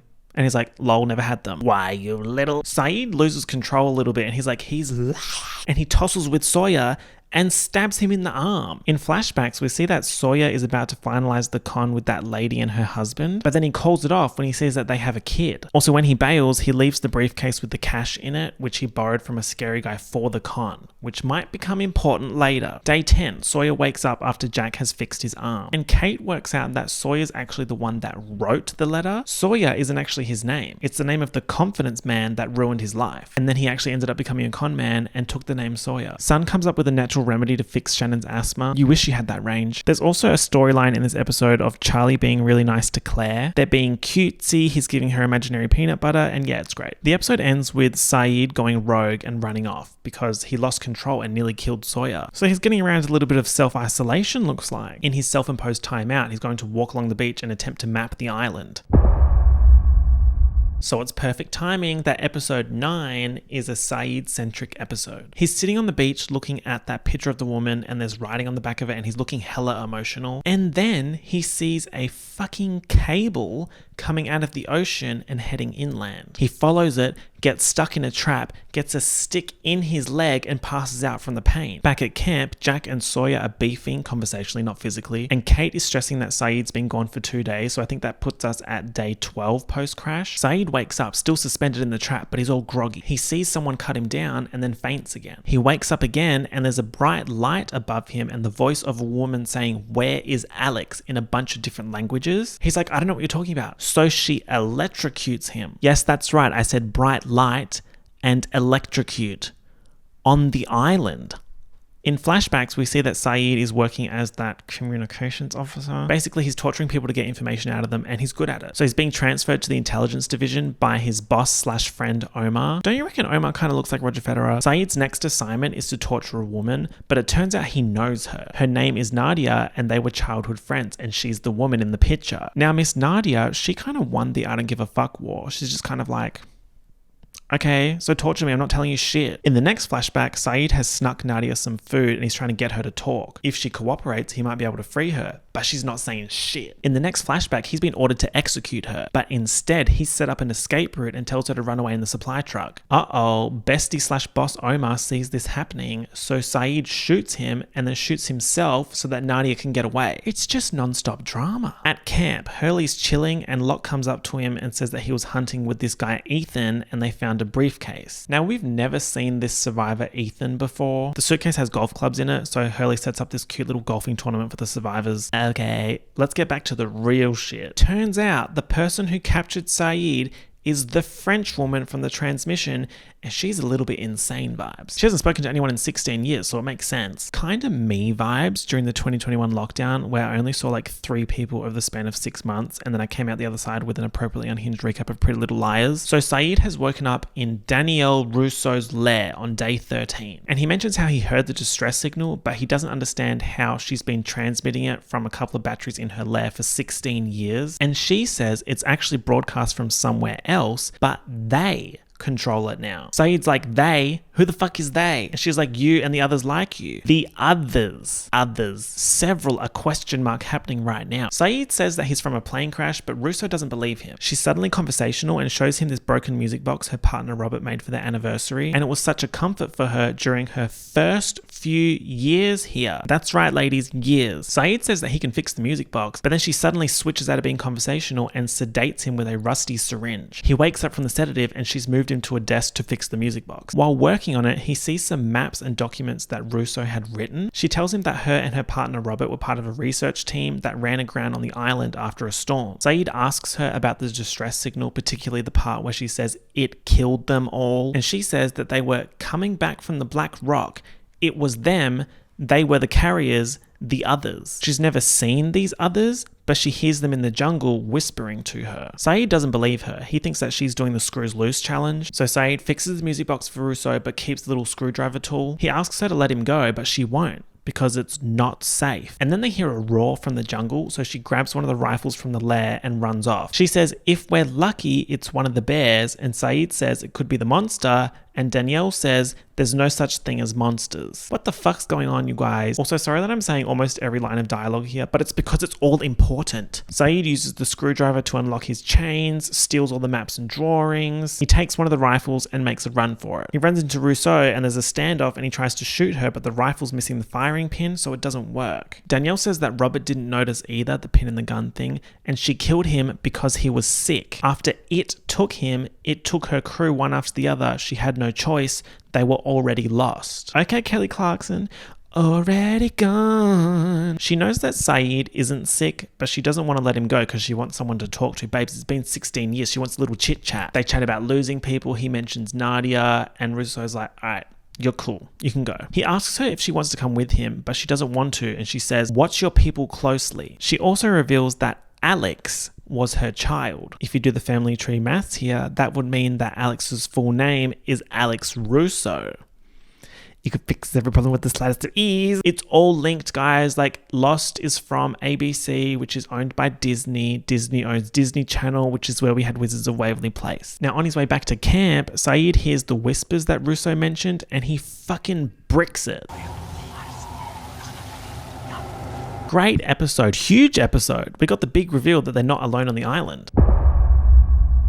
Episode 10, Raised by Another, is centered around our Australian icon Claire. She has a nightmare where she wakes up in the caves and she can hear a baby crying, and she looks down and can see that her baby bump is gone. In said dream, she follows the sound of the crying baby through the forest and finds Locke reading fortune cards with one black eye and one white eye. She keeps running and finds a cot with an Oceanic 815 baby mobile or baby mobile. Vroom, I guess. It's an Oceanic 815 baby toy thing. And then her hands are covered in blood, so she wakes up screaming. Like, yes, it's bad for her, but in the dreamscape. Charlie manages to calm her down, but her hands are actually bleeding because she dug her fingers into her palms in her sleep. And Lizzo, yes, it is about damn time that we get a Claire episode. She's in her third trimester and she survived a plane crash 15 days ago. Why was she even on the plane? Let's get into it. In her flashbacks, we can see Claire and her painter boyfriend Thomas doing a pregnancy test and it comes back positive. Claire's like, uh-oh, but Thomas is surprisingly like, hang on, maybe we should keep it. Like, Claire, I love you. Wait, no, he's Australian. Claire, I love you. In flashback 2, Claire and a friend go to see a psychic named Richard Malkin. He correctly mentions the baby and then suddenly gets really scared, gives Claire back her money and says, I'm not finishing the reading. You need to leave. You need to leave. I won't lie. This was very spooky. In flashback 3, Claire is 3 months pregnant and doing some home decorating. She actually says drapes, and I was watching like, no, we don't get down like that in these parts. Those are curtains. Thomas comes home and he's suddenly like, I'm not doing this. This right here, I'm not doing it. I'm not playing any more games, big brother. I love ya, but I'm gonna leave ya. All for a bit of smoked salmon. Who's bothered about that? It's an absolute shit show. He breaks up with her. He's an asshole. In flashback 4, Claire goes back to the psychic to finish the reading. So he does. And he says, I've got to tell you something important. It is crucial that you yourself raise this child. Parented by anyone else is not going to work. Danger surrounds this child and it needs your good energy. Claire's like, oh, that's awkward. I was going to put the baby up for adoption. And he's like, absolutely not. The baby needs your protection. Like, we may joke and say it's getting weird, but it's genuinely getting weird. In the next clip, this psychic guy is blowing up Claire's phone saying that he's got a plan for her. She just has to listen to him, but she's not having a bar of it and she's going ahead with the adoption. In flashback 5, Claire's about to sign the adoption papers, but then the pen stops working. So she gets another pen and that pen stops working. It's getting silly. Claire's kind of gagged, so she leaves without signing the papers and the adoption is cancelled. She turns up at Richard's door asking what his plan was going to be. In flashback 6, Richard is telling Claire that the baby has to be adopted by a specific couple in LA and she has to get on a specific flight to meet them, and he's already bought the ticket and he's giving her a little bit of cash to go through with it. Claire is absolutely psychic skeptic right now. She's like, what the fuck? You literally just said the baby has to be raised by me. Let's jump back to the island. In the present day, Charlie is looking after Claire, and these two are starting to get really close together. I really like this pair. They're both kind of quirky and cute. Night 15, Claire wakes up to see a man covering her mouth and stabbing her in the stomach with a needle. She's hysterically screaming, so Jack etc. come over to help her, but they can't see anyone. In other news, Hurley tells Jack that he wants to start a registry so that they can really work out who's who so that people stop attacking each other. So Hurley's going to ask people questions like, who are you? Where are you from? What was your reason for being in Australia? Jack is starting to think that Claire is having textbook pregnant woman anxiety nightmares. And he's thinking, obviously, there's no man that's trying to attack you, babes. That was a nightmare. Hurley talks to Ethan. Name, Ethan Rom, from Ontario. Jack gives Claire a sedative to help her sleep, and she's obviously very upset that he doesn't believe her. She packs her shit and runs off into the jungle to go to the beach to leave the caves, and Charlie runs off after her. Boone tells Hurley to check the flight's manifest because it has an updated list of everyone that was on the plane, and they'd already crossed off the names of the dead people. So Hurley gets the manifest from Sawyer. Claire and Charlie are traipsing through the jungle, and then Claire starts having contractions. She wants Charlie to go get Jack, but he doesn't want to leave her alone in the jungle, and it's approaching nighttime. He also accidentally reveals to Claire that he was a drug addict, and Claire's like, oh. Okay. So Charlie's running to find Jack, and he runs into Ethan, which is perfect. He's like, Ethan, can you go tell Jack? I'm going to go look after Claire in the meantime. While they're waiting, Claire tells Charlie about the psychic and the random LA adoption plan and how all of this wasn't supposed to happen. Charlie's running the numbers and he's thinking maybe the psychic knew that the plane was never going to make it to LA, which would guarantee that Claire would be the one to raise the baby. The ethics of that, definitely gives me pause. This psychic made a pregnant lady get on a flight knowing that it was going to crash. I'm about to crash. That feels like criminal behavior. I'm about to crash into an island. No one knows where I am. Oceanic 815, just me and 47 of my besties. The next set of scenes are an excellent payoff for this slow build of tension that we've had for the last few episodes. Saeed turns up in the caves all disheveled and he says, I found the French woman. I had to come back. We're not alone. Meanwhile, Charlie and Claire are just traipsing through the jungle having a merry old time. Looks like her contractions have stopped, so they're heading back to the caves. Hurley runs into the caves with the flight manifest saying, we've got a problem. One of the people in our camp isn't on the manifest. He wasn't on the plane. And then boom, Ethan appears in the jungle with Charlie and Claire and he's got this dead look in his eyes. Let me tell you, 9-year-old me was fucking floored by that. I was shitting. It's just so excellently written. I did notice that there is a little bit of a continuity error, but it doesn't really come into play until season 2, episode 11. Also, interestingly, this episode and the previous one were originally written to come out in a different order. So we'd have the Claire episode and then the Saeed episode, obviously with different endings for each. And the reason why they changed it is that it would be weird if everyone was playing golf while Charlie and Claire were missing. Yes, that's right. Charlie and Claire are about to go missing. Hurley tells Jack, Kate, and freshly returned Saeed that Ethan is the one that's missing from the manifest, and they look around and they realize, uh-oh, Ethan's not here. Ethan can't come to the phone right now. Why? Oh, he's kidnapping people. They notice that Charlie and Claire are also gone and they're like, shit. So they run off into the jungle and Locke finds evidence that Claire and Charlie have been taken. Yes, Liam Neeson, taken. Locke's in bad bitch tracker mode. Jack's losing it because he feels responsible for the whole thing because he basically told Claire that she was being delusional. The flashbacks in this episode, episode 11, PC 16, are Jack's. Flashback 1, he's in surgery trying to save someone's life, but she dies anyway. Awkward. And his head of surgery, Dad Christian, is telling him to call it. And he's like, no, you call it. In flashback 2, 2, we find out that Christian was actually called in from lunch into the ER, and he had shaky hands and was cutting arteries and shit, so the nurse called for Jack. Turns out Christian was drinking during lunch, which is a big no-no for a head of surgery. In flashback 3, Christian's trying to convince Jack to sign papers saying that the patient succumbed to her injuries, but Jack won't sign it because of the drinking. So Christian puts the guilt on, like, if you tell them about my drinking, they'll strip my license, and my work is my life. Also, sorry about being hard on you, Jack. Hehe. Like, no hard feelings, right? The guilt trip works, and Jack signs the document. In flashback 5, the two of them are at a board hearing, and Christian's saying that the patient came in with irreversible damage and there was nothing he could do. But it turns out the woman was pregnant, and Christian knew this, and Jack's like, what the fuck? Let me revise my statement real quick. He then tells the board that Christian was operating under the influence and severed the patient's hepatic artery. Bruh, like, that's what happens when you work with family, guys. People die, literally. So back on the island, a search party of Locke, Kate, and Boone head off into the jungle, and they find Jack running in circles. Locke tells Jack to go back to the caves. Like, you be the doctor, let me be the hunter. But stubborn Jack wants to press on. He wants press-on nails. That's so silly. Let's take a silly one. Oh my god, they find the L bandage from Charlie's late hand. Oh my god, L bandage.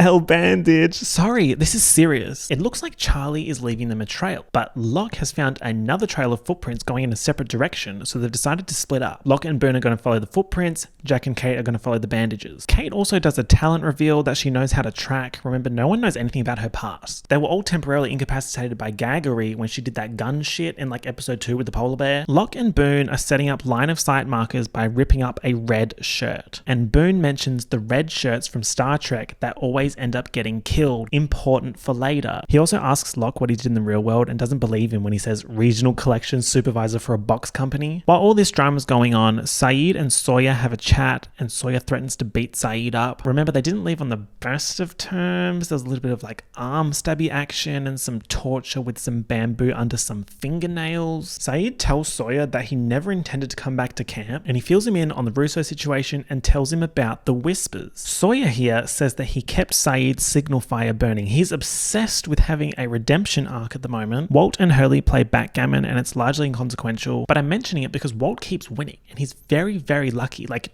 too lucky for it to be chance. In the jungle, it starts pissing down, and when it starts pissing in this show, some shit's about to go down. Jack and Kate come across the T bandage. Jack hears Claire screaming, so he chases after the sound, but interestingly, Kate doesn't hear it. Jack stacks it down a mud wall in the rain and opens his eyes to Ethan standing above him with his foot on Jack's chest. And Ethan saying, "If you do not stop following me, I will kill one of them." And I was like, whoa, like this bitch is scary. He's also Tom Cruise's cousin. Literally, I'm not joking. Anyway, Jack tries to fight Ethan, and Ethan absolutely rocks his shit and knocks him out. At the end of the day, they are not built the same, okay? Jack is giving Nepo baby, meanwhile Ethan's giving island life. When Jack comes to, the rain has stopped, so he and Kate keep searching, and they come across Charlie hanging from a tree by his neck. And after some gut-wrenchingly desperate scenes, they just managed to cut him down and save him. I think these scenes are what Kylie Minogue wrote Padam Padam about. Like, my heart really went Padam Padam. Like, that's just that. They bring Charlie back to the caves, but he's not saying anything. Boy is traumatized. The only thing he says is, "I didn't see anything or hear anything. I don't remember anything. Claire." That's all they wanted. All they wanted was Claire. Would now be a good time for me to say that if you take Ethan's name, Ethan Rom, and you rearrange the letters, you get other man. The end of episode 11 is so excellent. Locke and Boone are still traipsing through the jungle in the dark, and Boone thinks they're lost, but Locke says, "Don't you feel it?" Like, okay, Mr. Boldman with knives, who was previously in a wheelchair and now isn't, but says anything and talked to the monster but didn't tell anyone that he did. Like, what do you mean? Boone's like, "Nah, this is a flop. I'm gonna head back to the caves." Locke throws him the torch. Boone drops it, and then... You need this more than I do. What was that? Did you guys hear that? What was that? They start clearing the mud and discover that it's some kind of steel structure. Gag of the fucking century. The torch dropping and the steel clang is one of my favorite TV moments ever. And this is what I was talking about at the start of the video. Like, imagine watching that and then having to wait a week for the next episode.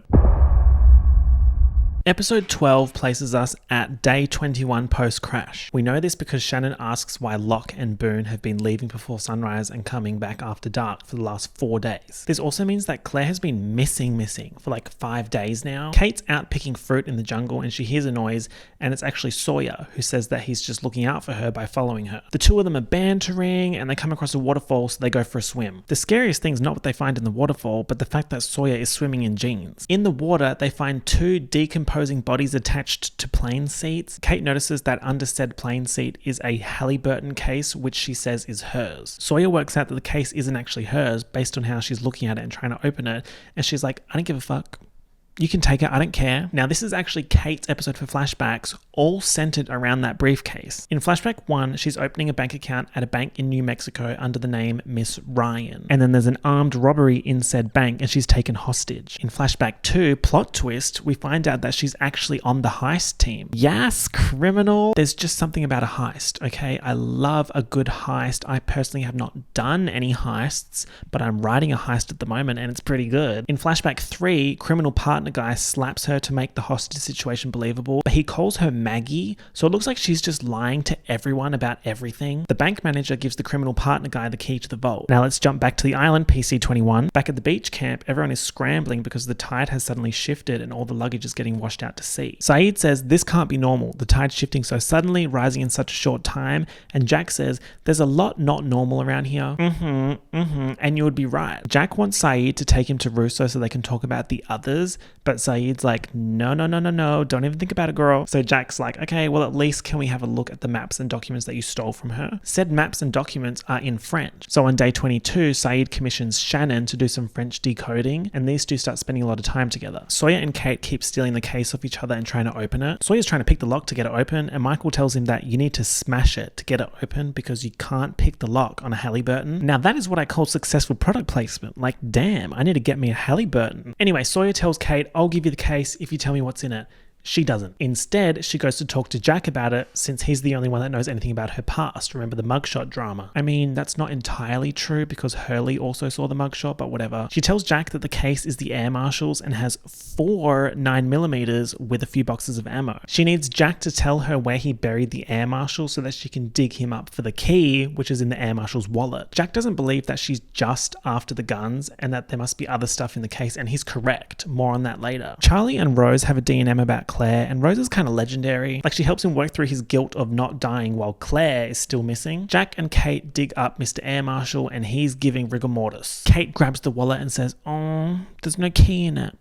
But Jack discovers she actually stole the key when she took the wallet. It was more sleight of hand. We basically have ample evidence to suggest that Kate is shady boots. Jack gets the case off Sawyer by threatening to not give him his meds for his arm wound. Remember that? Now back to Kate's flashbacks. Flashback 4, they're all in the vault and the criminal guy reveals to the bank manager that this was all Maggie's idea. She picked the bank and the vault. He's about to kill the bank manager and Maggie/Kate is like, not on my watch. I said nobody gets hurt. And she shoots all her accomplices to protect the bank manager. She remembered who she was and everything changed, right? Crim with a conscience mixed with the bad bitch itis flare-up. Turns out Kate's done all this just to get into a safety deposit box numbered 815. 815. Interesting. In the safety deposit box is an envelope. Back in real time, Kate and Jack open the case. The 4 guns are in there, as is the envelope from the safety deposit box. Kate opens the envelope. Inside is a toy plane ?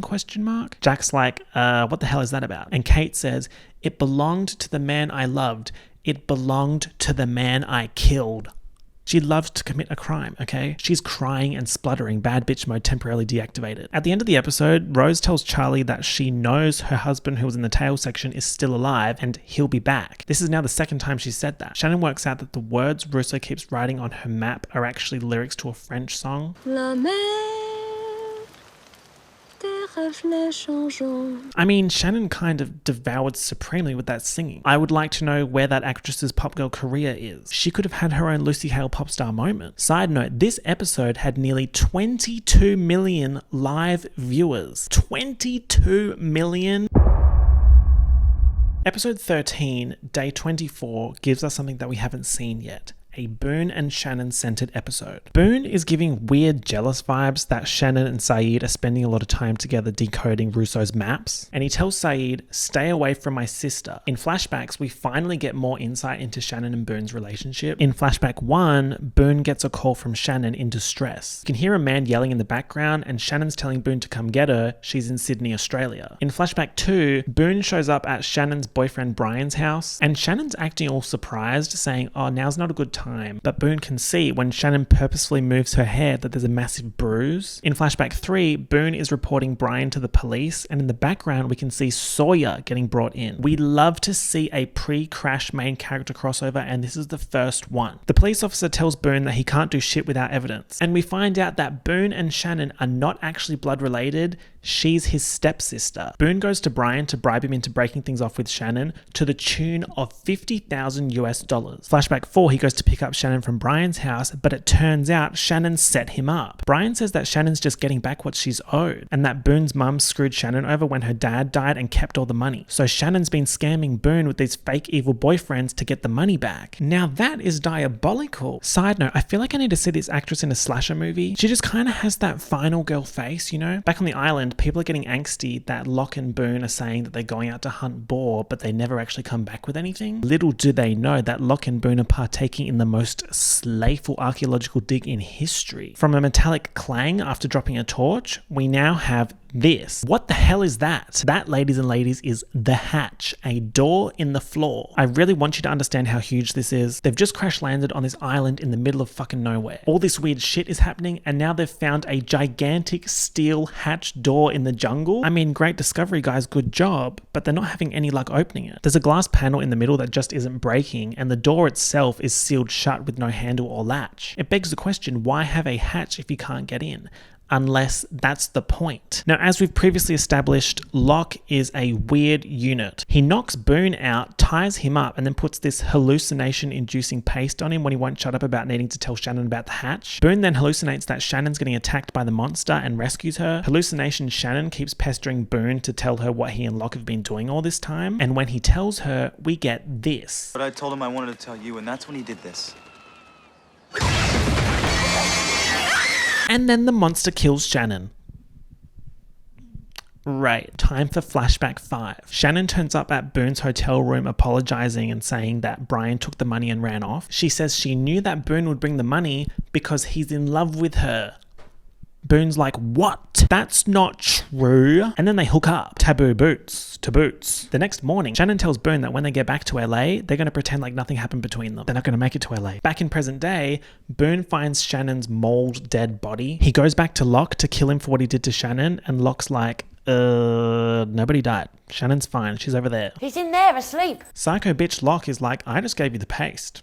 The rest is what the island wanted you to see. It was a vision quest. And what's the result of the vision quest? Boone felt relieved when fake Shannon died, so the island is telling him to let go. Now, in light of the boar shortage, the boartage, if you will, we have people getting resourceful with the food supply. Sun has been building a little garden with Kate fetching seeds for it. At the garden, Kate's telling Sun a story, assuming that Sun can't understand what she's saying, but then Sun smiles at a joke, and the jig is up. The roost is loose. So now Kate knows that Sun can speak English, and these two start sistering severely. I really love the dynamic between these two characters. It fits so well, and it makes sense with their backstories. Like, Sun's got a huge secret, and Kate's good at keeping them. They kind of give me Ocean's 8 energy. I need a Sun-Kate heist. Hurley needs more protein, so he gets Jin to teach him how to catch fish. He then steps on a sea urchin and tries to get Jin to pee on his foot, which is fun. And elsewhere, Saeed's been trying to make sense of the maps, and he's having issues working out where north actually is based on his makeshift compass and Locke's actual compass. It's not really making sense because based on the sun, north should be this direction, but then based on the compasses, they're saying that north is this direction. What's up with that?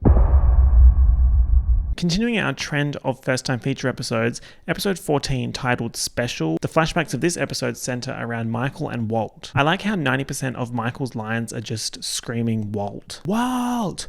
Walt! I have a distinct memory of playing the Lost video game and thinking the same thing. Just a poorly animated Michael screaming Walt at me through the PS3. That and Locke saying to Jack, hey kid, over here in the banyan trees.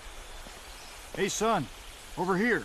I'm over here at the banyan trees. So where is Walt? He's learning how to throw knives with Psycho Bitch Locke and Boone. A quick pause for Boone's singlet here. I absolutely need this, do not play with me right now. You wore a jean vest. I've actually been going to the gym, so I'm almost singlet ready. Also interesting that Boone is like the only person in this episode that's wearing any red. So Walt can't throw these knives for shit, okay? But then Locke tells him to visualize the path before throwing, and then he's suddenly very good. And I don't just mean very good in terms of excellent hand-eye coordination, which is something that I also have. It's more so spooky vision vibes. Anyway, Michael walks into Knife Club and tells Locke to fuck off and tells Walt to stop going to Knife Club. Locke tells Michael that Walt is different. What do you mean by that? Locke's having this very noticeable shift to being the spiritual leader of the camp. It's building on what I said before, where Jack is this man of science and Locke is this man of faith. Michael is fiercely protective of Walt, but as we know, he's having a hard time actually communicating with him. But from this episode, that protectiveness has manifested into Michael deciding that Walt cannot grow up on a fucking island. So he's going to get him out of there.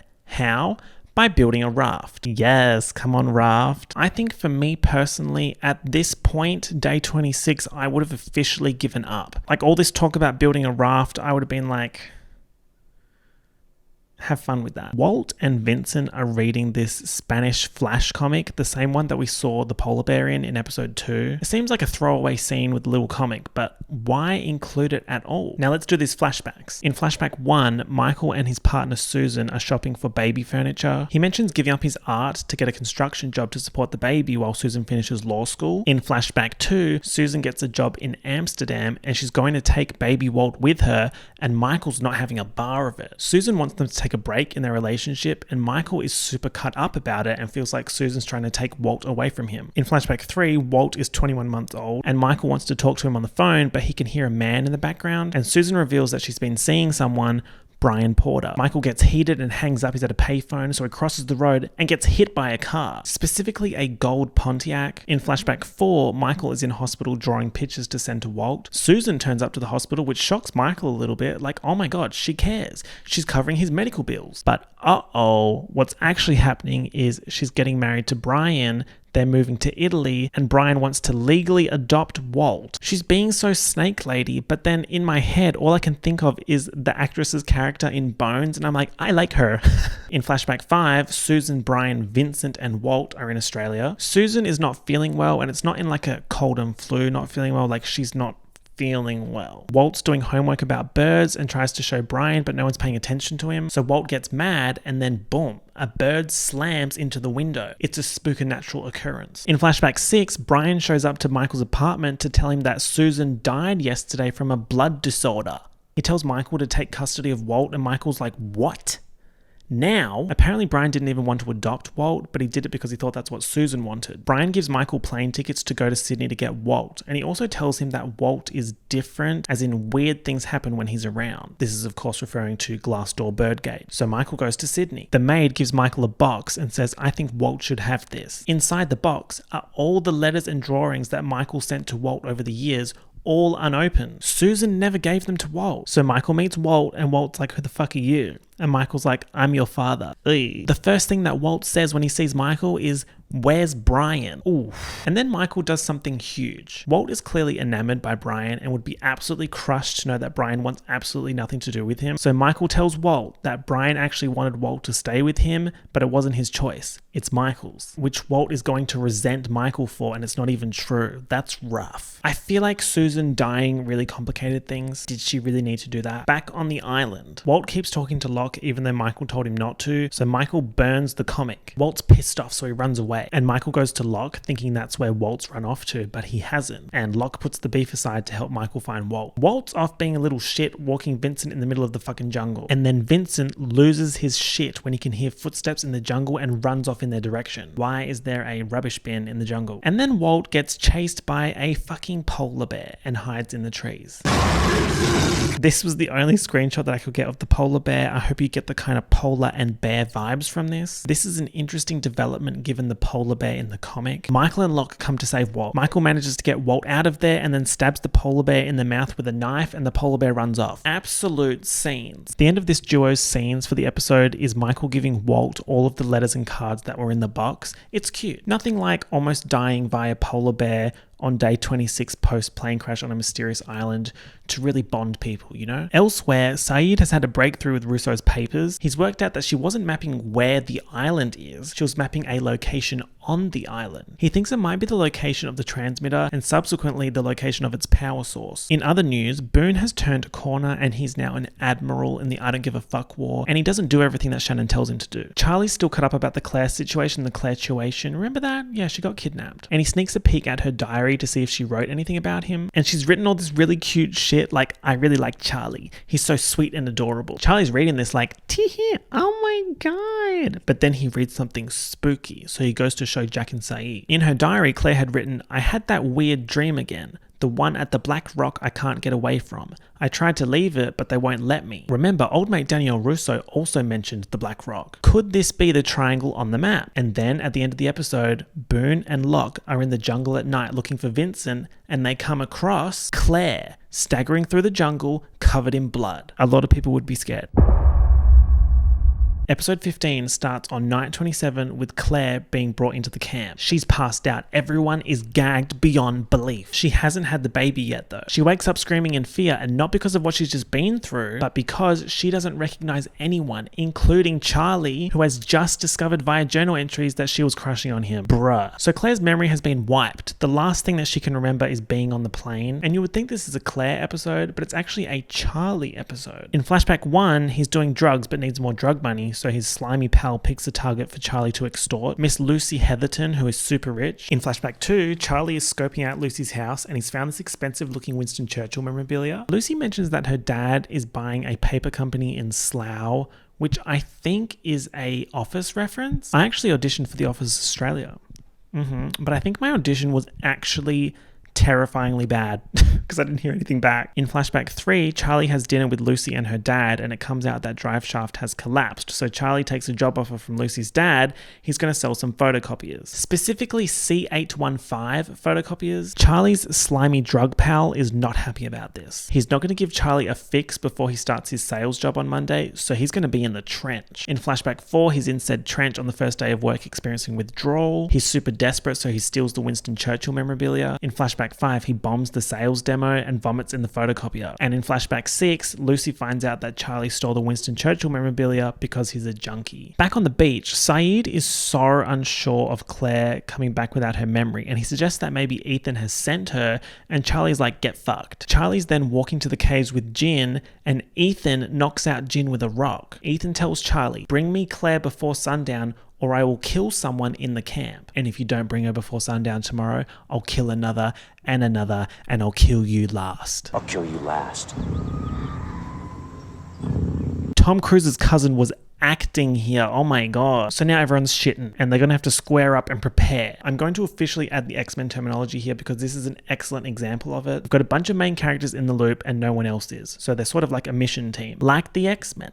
So let's call them the X-Men. Side note, if you haven't read the comic House of X, House of X and Powers of X, it's just something different. Like, it's just so good. So my version of X-Men on Lost is typically a rotation of Jack, Kate, Saeed, or Locke. And then we also have Michael, Charlie, Hurley, Boone, Sawyer, and Shannon as swappable members. And they're in the orange lines, you get the idea. So the X-Men in this particular mission have decided that they're going to keep Claire at the camp and put some defenses up. Kate convinces Jack to get the guns out of the case. Remember the case? But Jack says no. It's now nighttime. The X-Men are on watch. Boone falls asleep on sentry duty and wakes up to one of the traps going off. He goes to investigate and it's just Vincent, but then they hear screaming. Back on the beach, someone's been murdered. It's one of the irrelevants, like Scott or something. But how? They had the whole perimeter covered. Doesn't matter. He came in from the water. Another example of Ethan just being on a different level to the other girls here. Like, he's got that island style. So now the X-Men are formulating a new plan involving the guns and using Claire as bait to trap Ethan. Our gun wielders are Jack, Locke, Saeed, and Sawyer. Kate wants to come as well, so Sawyer gives her the gun that he stole off the air marshal. Charlie is vocally anti-Claire bait, but she's all for it. They step out for their little trap. Remember, they want Ethan alive so that they can interrogate him. Claire goes to the spot. Ethan turns up. He starts chasing her. He gets ambushed. It's 5v1. Yay, oh my god, they won. We actually have a success. They captured him alive. But then Charlie pops up out of nowhere, grabs the gun that Jack dropped while tackling Ethan, and shoots Ethan 6 times in the chest,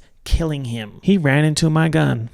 He ran into my gun 6 times. You idiot. Thanks a lot, Charlie. Thanks a lot. He says he did it because Ethan deserved to die, which I understand. Like, hello, he was hanging from a tree via neck like a few episodes ago, and Charlie obviously wanted to take care of Claire. But let's use our brains. Oh my god. This random man has infiltrated your camp to kidnap the pregnant lady, and you have the opportunity to interrogate him and you don't? It's just silly behavior. At the end of the episode, Claire tells Charlie that she remembers peanut butter. Isn't that lovely? So this whole Ethan arc has now finished, but we still have so many questions. Why did he take Claire? Where did he take Claire? What did he inject her with? Babes, you may as well forget those questions because we are not getting answers anytime soon.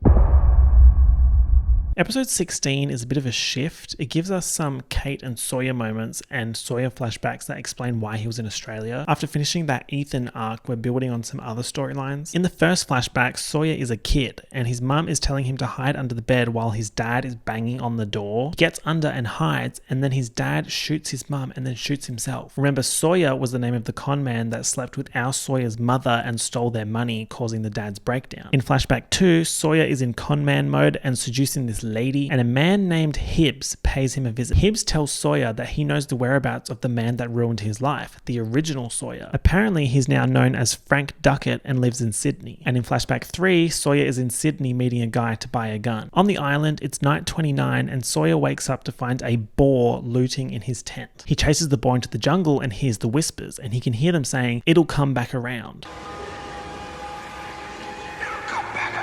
He hears them again when he goes to retrieve the stolen tent the next day. Meanwhile, Jack has put all the guns back in the case post-Ethangate, except for one, which Sawyer has. But Kate reckons she can get it off Sawyer because she speaks his language. She joins Sawyer on his boar hunting revenge expedition as a tracker in exchange for carte blanche, which basically means she can have whatever she wants from his stash, no questions asked. While they're camping out to hunt the boar, they play Never Have I Ever and it gets spicy. Kate drinks on I've Never Been Married, and then they both drink on I've Never Killed a Man. Looks like we got something in common after all. We knew that Kate killed someone, but we didn't know that she was married. Anyway, the boar keeps terrorizing Sawyer. In flashback 4, Sawyer goes to Frank Duckett's shrimp truck in Sydney. Pause, we do not call it shrimp in Australia, and this is supposedly happening in Sydney. Absolutely not. That's a prawn. Anyway, he's about to kill Frank, but then chickens out at the last second and goes to a bar to drown his sorrows. And who does he meet in said bar? A crusty drunk American named Christian Shepherd. Yes, of Jack Daddy fame. This guy right here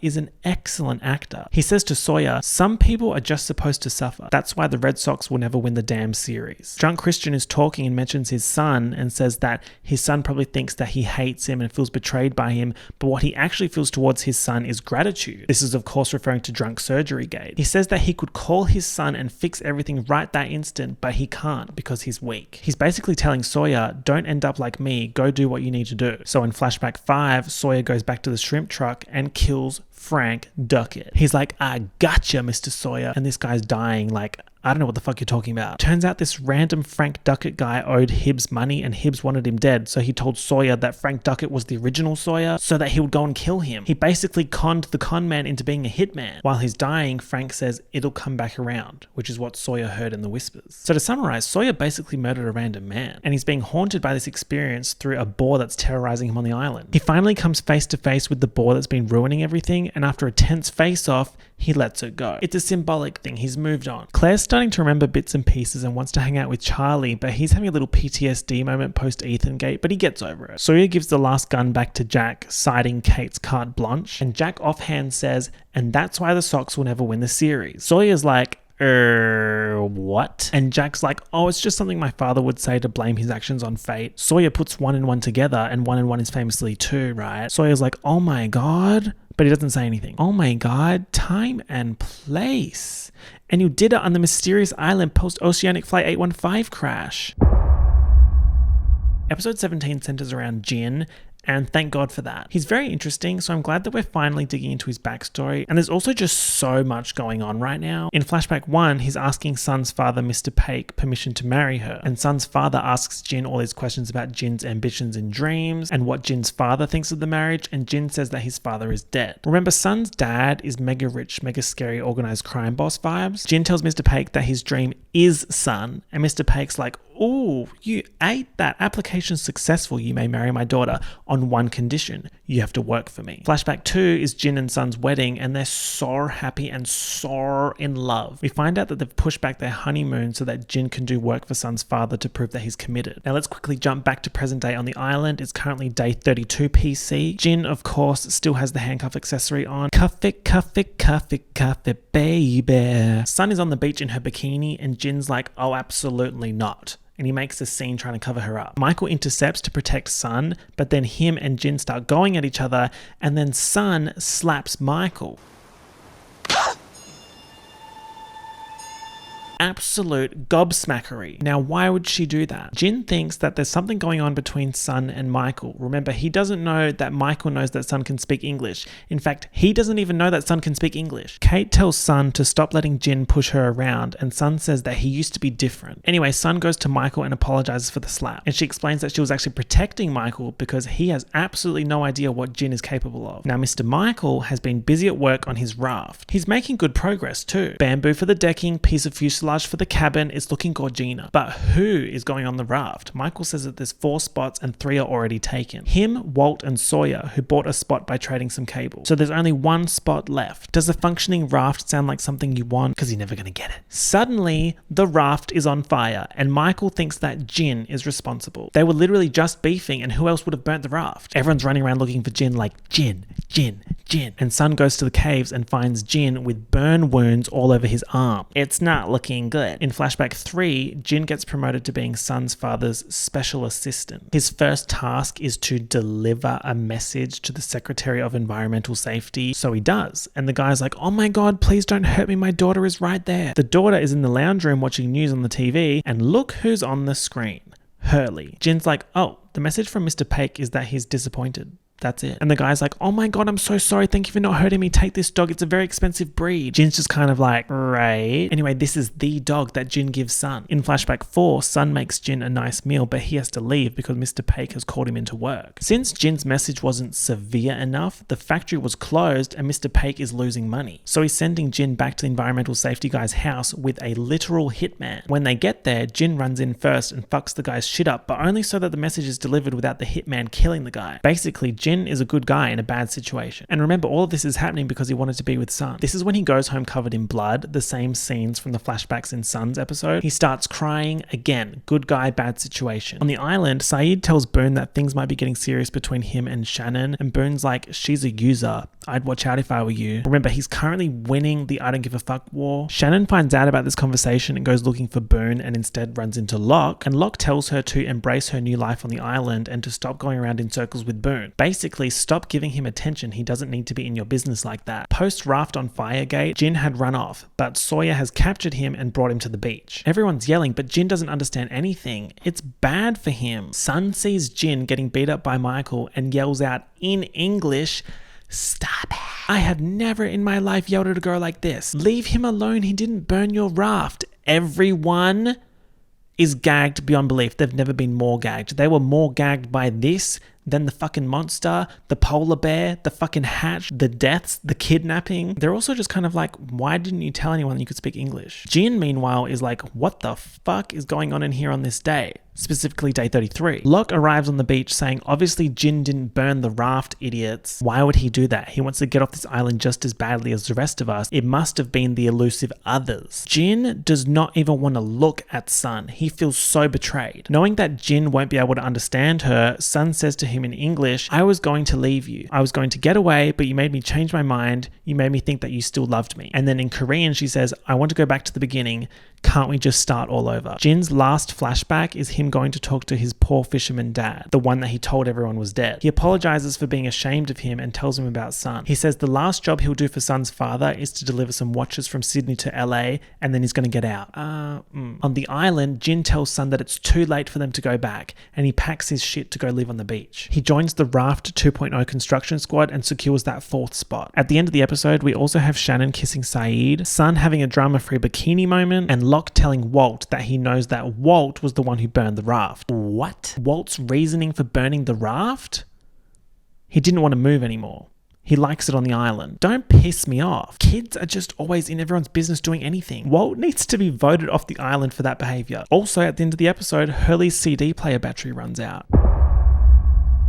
I wanted to get a different pointer and I couldn't decide between this fun looking screwdriver, which is kind of a little bit Elder Wand, and then I came across this rusty screwdriver, and I think this is so perfect. So speaking of Hurley, he's got the next episode titled Numbers. This episode is so fucking fantastic. It's one of my favorites of the season. You're talking about the numbers. Guys, the numbers, you just don't get it. Me and the numbers were like this. Put yourself in my shoes, okay? I'm someone who hyperfixates on numbers and patterns, and then this show comes along that has a spooky set of numbers. It's a dream. It's a literal dream. Okay, so it's day 35 and Michael and Jin are well underway with Raft 2.0 construction. Michael asks Jack for some sort of SOS signal that they can use when they're floating in the fucking ocean to signal a passing ship. And Jack's like, we don't have any batteries for that kind of activity. Oh, wait.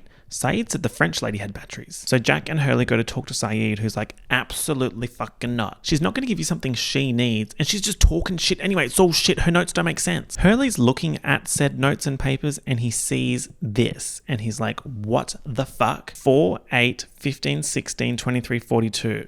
Right. I'm starting to lose speech because it's making me speechless.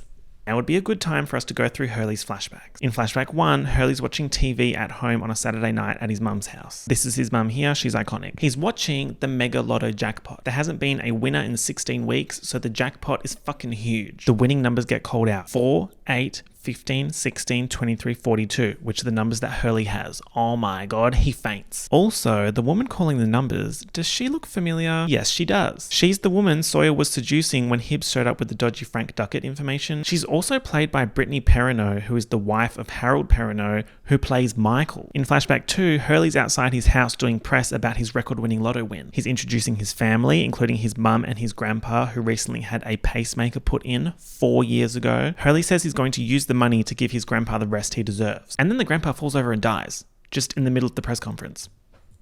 Oh. In flashback 3, Hurley is driving his mum to the huge house that he has surprise bought her. During the drive, he suggests to her that perhaps the numbers are cursed because so much bad stuff has happened since he won using them, including at the grandpa's funeral, the priest being struck by lightning. And she's like, Rina Sawayama STFU. She thinks he's being silly because curses don't exist, right? Anyway, they pull up to the house. Hurley puts the blindfold on his mum for the surprise. She steps out of the Hummer and breaks her ankle. Then there's suddenly a fire in the brand new house. He goes to call 911, but the police show up and falsely arrest him. In flashback 4, Hurley's talking to his accountant who's saying that all his stocks are doing great and he's now the majority shareholder in a box company in Tustin. Does that sound familiar?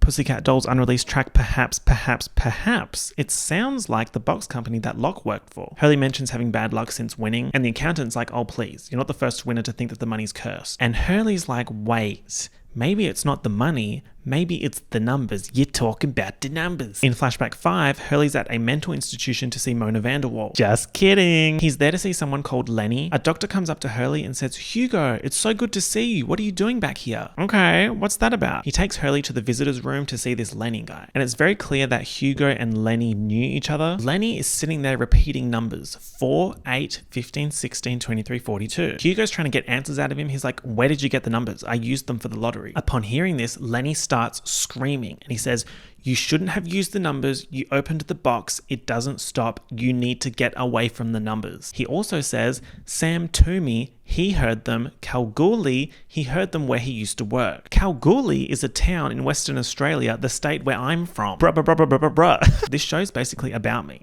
if you really think about it. In flashback 6, Hugo is in Kalgoorlie looking for this Sam Toomey guy, but his wife answers and says that Sam has been dead for how many years? 4. Hurley talks to her about Sam hearing something, and this is when she says, you're talking about the numbers. Yes. you're talking about the numbers. One of my favorite things about the flashbacks in Lost is sometimes it's very clear when they couldn't get an Australian actor in to do an Australian character. That accent is diabolical. You're talking about the numbers. So anyway, the numbers. The lady says that Sam and Leonard were stationed at a listening post monitoring long-wave transmissions out of the Pacific. They usually didn't hear anything, but one night, 16 years ago, they heard a voice repeating the numbers over and over again. Sam then used these numbers for a Guess the Beans in the Jar competition in Kalgoorlie and got it exactly right and won 50 grand. From then on, he was plagued by bad luck, but not directly to him, to others around him. The only way he made it stop was by sliding in the sewer. It's weird though, because the lady gets mad when Hurley suggests that the numbers are cursed. Like, why are you dying on that hill, lady? Pick a struggle. On the beach, Hurley's asking Saeed if he's worked out what the numbers meant, and also asking how he found Russo. Remember the cable on the beach that led to the trap? He steals the notes with the numbers and quietly sneaks away from camp. You're talking about the numbers. Sorry. The next day, Saeed realizes that Hurley has taken the papers and has gone after Russo. An X-Men team is assembled. We've got Saeed, Jack, and Charlie to go stop Hurley. They arrive just in time to intercept him as he stepped on a pressure trap. They ask him, they're like, what the fuck are you doing? And he's like, just trying to source a battery for the raft.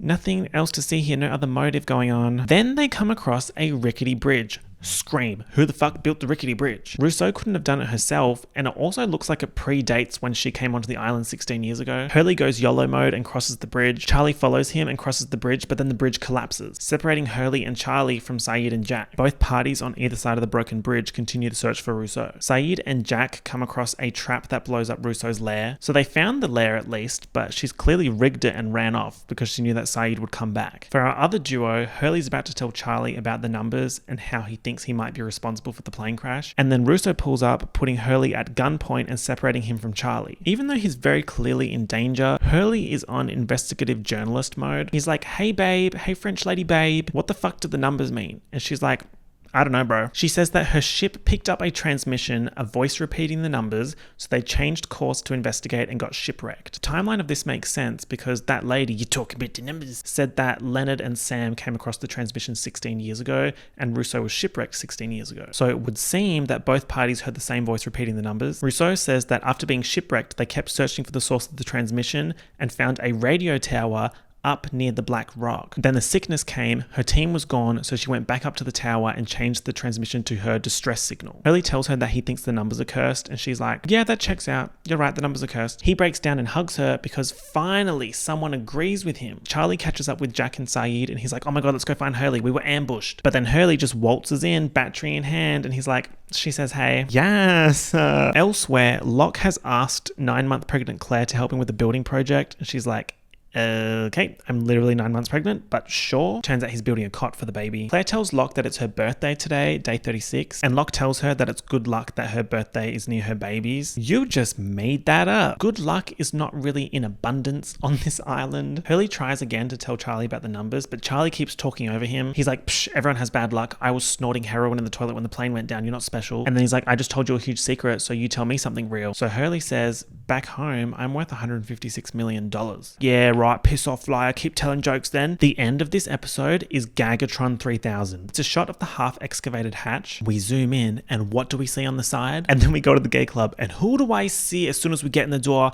Abby Lee Miller in her wheelchair. It's the fucking numbers. You're talking about the numbers. Scream, scream, collapse. People died. Well, yes. People have died on the island. Actually, 4. The air marshal, Flop Joanna with the drowning, Flop Scott being murdered by Ethan, and then Ethan. Episode 19 is another banger. Bangarang, bass wah. It's a Locke episode, so you know there's going to be some cooked shit. It starts with a flashback of Locke working in a toy store telling a kid about the game Mousetrap, and as soon as he says spring the trap, he notices this lady. We love an illusion. Also notice that he's not in the wheelchair. In flashback 2, Locke notices the same lady following him in the car park. He follows her, gets hit by a car, specifically a gold Pontiac. It's clever because you know that he's going to end up in a wheelchair, but you don't know how. So you're like, okay, maybe this is what causes it. But it doesn't. He gets up and he catches the lady. She tells him that she's his mother. She's a little bit of a cooker. She tells him that he was immaculately conceived. In flashback 3, Locke hires a PI to investigate, and it turns out the lady really is his mother. The PI has also done some investigating on Locke's father, so Locke pulls up to Anthony Cooper's house to see his father. This guy right here,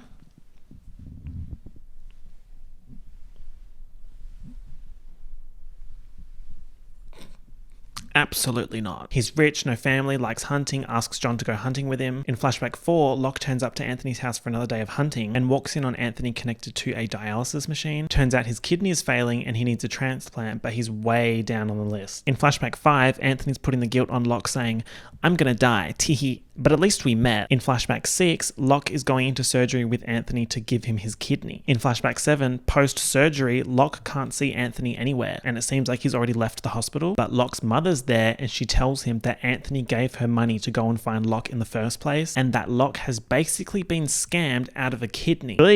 That's not ideal. Locke bounces from the hospital and pulls up to Anthony's house, still with surgery wounds, and he's like, you can't do this!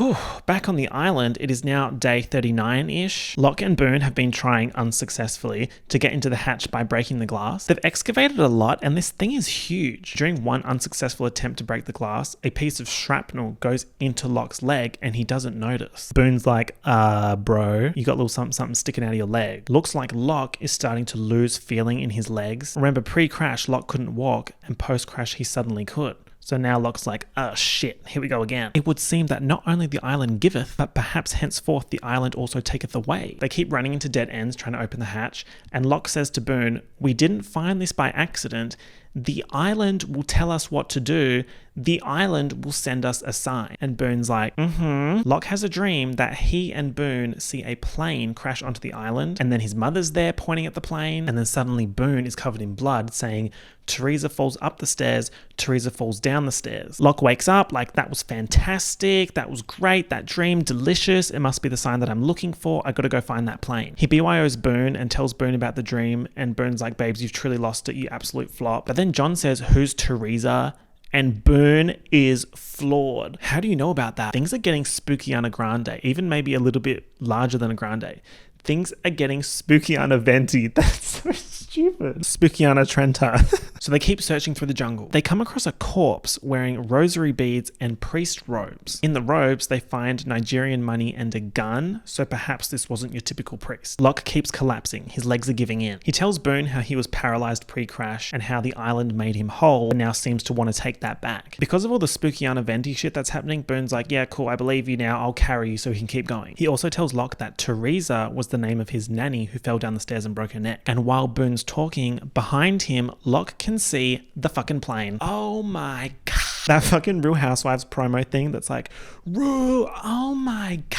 Since Locke can't move, Boone's the one that's got to climb up to the plane and find out what's in there, because whatever's in there must help them open the hatch, right? It's a long climb up, but he gets there. He climbs into the plane and finds another skeleton and a bunch of Mary statues filled with heroin. Seems like Mr. Priest's plural was smuggling drugs and crashed onto the island. And then he tries the plane's radio and it works, but the plane's about to collapse off the cliff. So Boone's got the radio and he's like, Mayday, Mayday, Mayday. And then a voice says, is somebody there? So then Boone says, we're survivors of the crash of Oceanic Flight 815. And it sounds like the person on the other end of the radio says, we're the survivors of the crash of Oceanic Flight 815. And then the plane nosedives off the cliff with Boone inside. Locke drags Boone out of the collapsed plane and carries him back to the caves with his half-working legs. Boone is a mess. Like, lacerations, breaks, the whole shebang. Locke tells Jack that Boone fell off a cliff, and Jack's like, what the fuck? But then Locke disappears and runs off to the hatch. The last scene of this episode, oh my god. Locke is having a breakdown at the hatch, and he's crying and he's saying, I've done everything you wanted me to do. So why did you do this to me? To me. Why did you do this to me? Not Boone, who's dying in the caves, to me. And then a light turns on inside the hatch. Oh my god, I love the hatch. I love the hatch. I love the hatch. I love the storytelling concept of the hatch. I love the spookiness, the spooky-ana ventiness of the hatch. I love the engineeringness of the hatch. A bit of steel, a bit of glass. You guys know I love that. Also, it's worth noting that the Boone crash happened on day 41. Also, a subplot from this episode was Sawyer having migraines, which is very, very, very, very, very, very me-coded. Kate gets Jack on the case, and Jack works out that Sawyer is nearsighted and needs glasses. It's episode 20 now, and our survivors all have trench foot. They're all in the trench collectively. Boone's giving corpse a little bit, like he's still alive, but he's barely breathing. Jack is fighting for his life and also Boone's. Boone's got lacerations everywhere. He's got a fucked up leg. His lung just collapsed. Jack has to stab him in the chest with a knitting needle. Like, I'm not gonna lie, it's bad, but Jack's not gonna give up. He's gonna save Boone. Jack's also got Sun as his surgery 2IC, which is iconic. She's kind of giving herbal remedies queen and actually outsold Jack a little bit, but that's none of my business. Interestingly, this is not a Boone flashbacks episode. It's centered around Jack, so we get some flashbacks. In flashback 1, Jack's getting suited up for a wedding. Plot twist, it's his wedding, he's the groom. Say what? We didn't know he was married. In flashback 2, he's at like an engagement dinner or pre-wedding dinner or something, I don't know. And we meet Jack's fiancée, Claire Dunphy. In her speech at the dinner, she says that she broke her back in a car accident, which is important for later. And everyone told her that it was irreparable, but then Jack came along and fixed her. In flashback 3, Jack is writing his vows by the hotel pool and crusty dad Christian shows up. They have a little D&M and Christian's like, do you love her? Why are you sitting in the pool drinking vodka right now? Jack realizes that he asked Claire Dunphy, Sarah, her name's Sarah. He asked Sarah to marry him because he saved her life. It's sort of like savior syndrome, I guess. It would seem that old mate Jack is not good at letting go. Flashback 4 is Jack and Claire Dunphy's wedding and they're at the altar doing vows and he chokes. He didn't write any vows. It looks like he's about to hashtag cancel the wedding at the altar. But then boom boom shake the room. He's like, I love you and I always will. And then they get married. So what's that about? It would seem there are several undisclosed marital relationships on this island. Jack stitches up Boone's insane chest wound and then he's like, fuck. Boone needs a blood transfusion. He's gushing. He sends Kate to the beach to get alcohol off Sawyer for surgery. And on Kate's way back to the caves, she comes across Claire literally about to have a baby in the jungle. This is all so season finale and yet it's not. So Kate's with Claire and she's calling for help and Jin hears them and comes running. I love that they made Jin be the one that hears the call because it makes things so much more complicated. Kate's trying to get through the language barrier with Jin and she says, Jack, caves. At the caves surgical theatre, Jack and Sun are trying to work out what Boone's blood type is, but he manages to whisper A negative. So now they got to find a match. But what do you know? There's no A negatives in the camp. But Jack is O negative, so he's a universal donor. Mean fucking wild, they can't find Shannon to tell her that her stepbrother boyfriend Boone is dying because she's on a bachelor beach destination date with Saeed. Oh my god. On said date, Shannon tells Saeed that Boone's in love with her, and Saeed's like, oh, that's weird. Maybe we should go back to the caves. But Shannon's like, nah, don't worry about it. Let's continue with our bachelor beach destination date. Jin sprints into camp and finds Jack to fetch him for the literal jungle birth. It's intense because Jack is mid blood transfusion and Sun is there, but Jin and Sun aren't exactly on speaking terms. In fact, Sun thinks that Jin will never talk to her again because she humiliated him with the English reveal. Jack's losing blood and he's like, oh my god, for fuck's sake, when it rains it pours, right? He tells Charlie to go back with Jin and to tell Kate that she's got to deliver the baby. It's just fucking chaos. Boone temporarily regains consciousness and tells Jack, it fell on me. It was a plane. The plane fell because of a hatch. We found a hatch.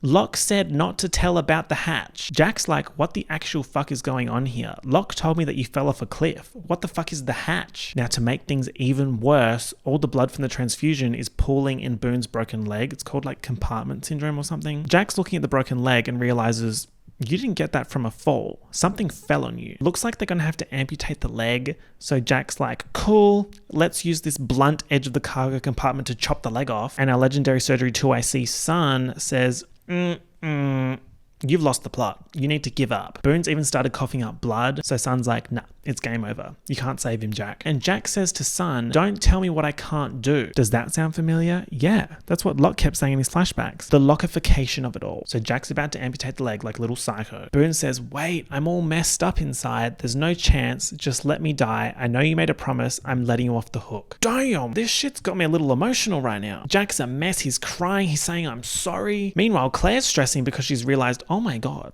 I'm about to have a baby in the jungle on an island after a plane crash. Be for real. Charlie and Jin turn up and Kate's like, okay, guess I'm in my midwife era. So push, the baby is born, it's a boy. This is all happening while Boone is dying. As I said before, it's all about balance. The island giveth and the island taketh away. The juxtaposition of the baby being born while Boone is dying is so Glee season 1, Quinn giving birth during New Direction singing Bohemian Rhapsody at regionals. Boone's last words are, tell Shannon, and then he dies. Tell Shannon what, babes? And I'm going to be real, this pissed me off. Why'd you have to kill the hot one? Claire brings the baby to the beach and everyone's like, yes. But then Shannon turns up after her bachelor beach date and vibe shift. Jack tells Shannon that Boone died. And it's fucking carnage. At the end of the day, she's just a teenage girl of 20 years of age. Hashtag Boone death kind of ruined Claire's baby debut, not gonna lie. Like, there's just so much happening on the island TL right now. Boone trending number 1 and baby trending number 2. At the end of the episode, Kate's with Jack and she's like, do you want to talk about it? Boone just died. And Jack says he didn't die, he was murdered. He was murdered. What? I'm going to go find John Locke. And then the music changes from the life and death theme to the spooky strings. Where are you going? Find John Locke. Very, very, very good episode. We've had like 3 absolute bangers in a row. We're in episode 21 now, and Shannon is a mess. But it's not her episode, it's Saeed's. In flashback 1, he's being detained at Heathrow Airport by these scaries: Melissa Cole from the CIA and Robbie Hewitt from ASIS. Apparently 300 kilograms of explosives was stolen just outside of Melbourne to be used in Iraq, and they want him to get it back. Melbourne? Every time they mention a city or town in Australia like Melbourne or Kalgoorlie, I do a double take because I'm just not used to it. Like, all these TV shows are usually set in America. Everything's American. Anyway, Saeed's like, I'm not a terrorist. And they're like, we know, but you know a terrorist. This guy, Assam. Apparently they were roommates in college. And Saeed's like, right. And what about it? It's still no. So these two say, we know where she is. And who's she? Your mother. It's Nadia, the girl he helped escape. For some reason, I forgot to put the bloody picture on here, but you know which picture I'm talking about. It's the picture of Nadia. The one where she pulled up to the studio and said, I want to make history. In flashback 2, Saeed is in Sydney scoping out Assam. He asks Assam how Zara is, who I presume is Assam's wife, and Assam says that she died from a stray bomb while shopping for a dress. Later, they're at Assam's apartment with his housemates, and Saeed finds a fake smoke alarm, which is actually a listening device. So now Assam and the housemates trust him. In flashback 3, Assam tells Saeed that the operation boss Haddad told Assam that he's going to be the martyr in what they're planning. Saeed knows that Assam's not necessarily a bad guy, so Saeed tells the CIA people, you need to save him. And they're like, no, you're going to tell him to go through with it, and we're going to catch him at the last second with all the explosives, because at the moment no one knows where they are, and you better follow our instructions or we'll arrest your girlfriend. In flashback 4, Saeed's saying all this stuff to Assam to try and convince him to go through with it, and then Assam's like, okay, bet, I'll do it if you do it with me. In flashback 5, it's the day of the operation. Saeed and Assam get the truck that has the explosives in it. Saeed tells him that he's working with the CIA and gives him 10 minutes to run before he calls them. Assam starts spiraling and pulls a gun on Saeed, but then shoots himself. In flashback 6, the CIA gives Saeed the location of Nadia, since he completed his end of the deal by delivering the explosives to them. They tell Saeed, Nadia is in California. Your oceanic flight leaves in 2 hours. It's the flight. Actually, it's not. The officials say that they're going to cremate Assam's body, and Saeed's like, oh, that's not. You got to bury him. There's no one to claim the body. I'll claim the body. You'll be on a flight, so move the flight. And that's how he ends up on Oceanic Flight 815. It's now day 42 on the island, and Jack and Kate are looking for Locke. Jack is fucking fuming because Locke lied and said that Boone fell off a cliff, which is what Jack based his treatment on, when in actual fact Boone's leg was crushed, which caused the blood pooling. And I don't mean to drop a surprise rhyme on you right now, but Boone died because Locke lied. But I mean, let's be real, he was probably going to die anyway. Even if Jack knew that the leg was crushed, I don't think he would have been able to save him. The survivors host Boone's funeral, his booneral, if you will. Sorry. Actually, no, I'm not sorry. I have clearance to make that joke because Michael Giacchino titled the Shannon and Boone theme Booneral. Locke turns up to the funeral saying, it was my fault. And he explains the plane and Boone climbing up in the radio, and Jack fucking flips it. Where the hell were you, you son of a bitch? You left him to die. You lied to me. He lunges at Locke and everyone has to pull him off. I'm really enjoying the aesthetics of this rusty screwdriver. Later on, Locke brings Shannon Boone's bag and they're kind of having a little D&M, and I'm like, Shannon, that's a shady bitch. Leave him in the dust. He's asking for forgiveness, but he's still lying to everyone. Shannon's acting all chill in front of Locke, but she goes to Saeed and she says, you asked if you could do anything for me. John Locke killed my brother. Will you do something about that? And she says it in this monotone voice. John Locke killed my brother. Will you do something about that? Square root of 64, 2 times 4, 8. See, when your mother, Jack has gone feral on the Locke hate train, and he refuses to rest even though he just lost like half his blood during the transfusion, so Kate drugs him to make him sleep. Saeed says to Locke, take me to the plane so I can salvage parts from the radio, and while walking there he asks like 7 trillion questions. He's in interrogation mode. They find the plane and all the heroin. Locke asks Saeed why he still doesn't trust him, and Saeed's like, well bitch, you got a secret gun on you, referring to the decomposing priest's gun. So Locke's like, gotta build trust. Okay, let me tell you something that you don't know. Remember when you got hit on the head trying to triangulate the signal? Yeah, that was me. So what's up with that? Locke's looking real shady right now. Locke says that he did what was in everyone's best interest. You were going to take people to the source of a transmission that was saying they're all dead, it killed everyone. This fucking clown, like, stay in your lane. Saeed's not having a bar of it. He's like, okay, you crusted, dusted, bold bitch. What's the hatch? Boone mentioned a hatch just before he died. And Locke's just like, oh, hatch. Hatch. I mean, there's 2 hatches on a plane. Maybe that's what he was talking about. Saeed believes this bullshit. He tells Shannon that Locke is off the hook and she's pissed. Jack wakes up from his slumber party Tinashe Britney Spears 2014 and the key to the gun case, which is usually around his neck, is gone. Someone has taken it. He thinks it was Locke. It's actually Sister Shannon. Now, how does she know where the gun case is? Question mark. Save that question for season 3 maybe. She's had enough and presumably wants to shoot Locke for murdering her stepbrother boyfriend. Saeed, Kate and Jack ran into the jungle to find Shannon pointing the gun at Locke. She's serving, why lie? She shoots a warning shot. Saeed tries to grab the gun off her. She shoots Locke, but the bullet just grazes the side of his head. Dr. Jack was there and saw the whole thing, but he was temporarily conscripted into the I don't give a fuck war, and he walks off rather than help crusty annoying bold liar Locke. Meanwhile, Claire is so sleep deprived because she doesn't want to leave the baby for 1 second in case he gets snatched, and that's a very valid fear based on previous events. Charlie takes the baby for a walk, but he won't stop crying. Turns out the only thing that stops the baby's crying is Sawyer's voice. It's cute or whatever. We also have our Raft 2.0 construction squad on X Games mode. They're making huge progress and they're nearly done. The end of the episode is Locke patching up his wound and Saeed rocks up saying, I saved you because you're our best hope of surviving here, but I know you lied, you piece of shit. Show me the fucking hatch. It would seem that sometimes Saeed suffers from bad bitch-itis.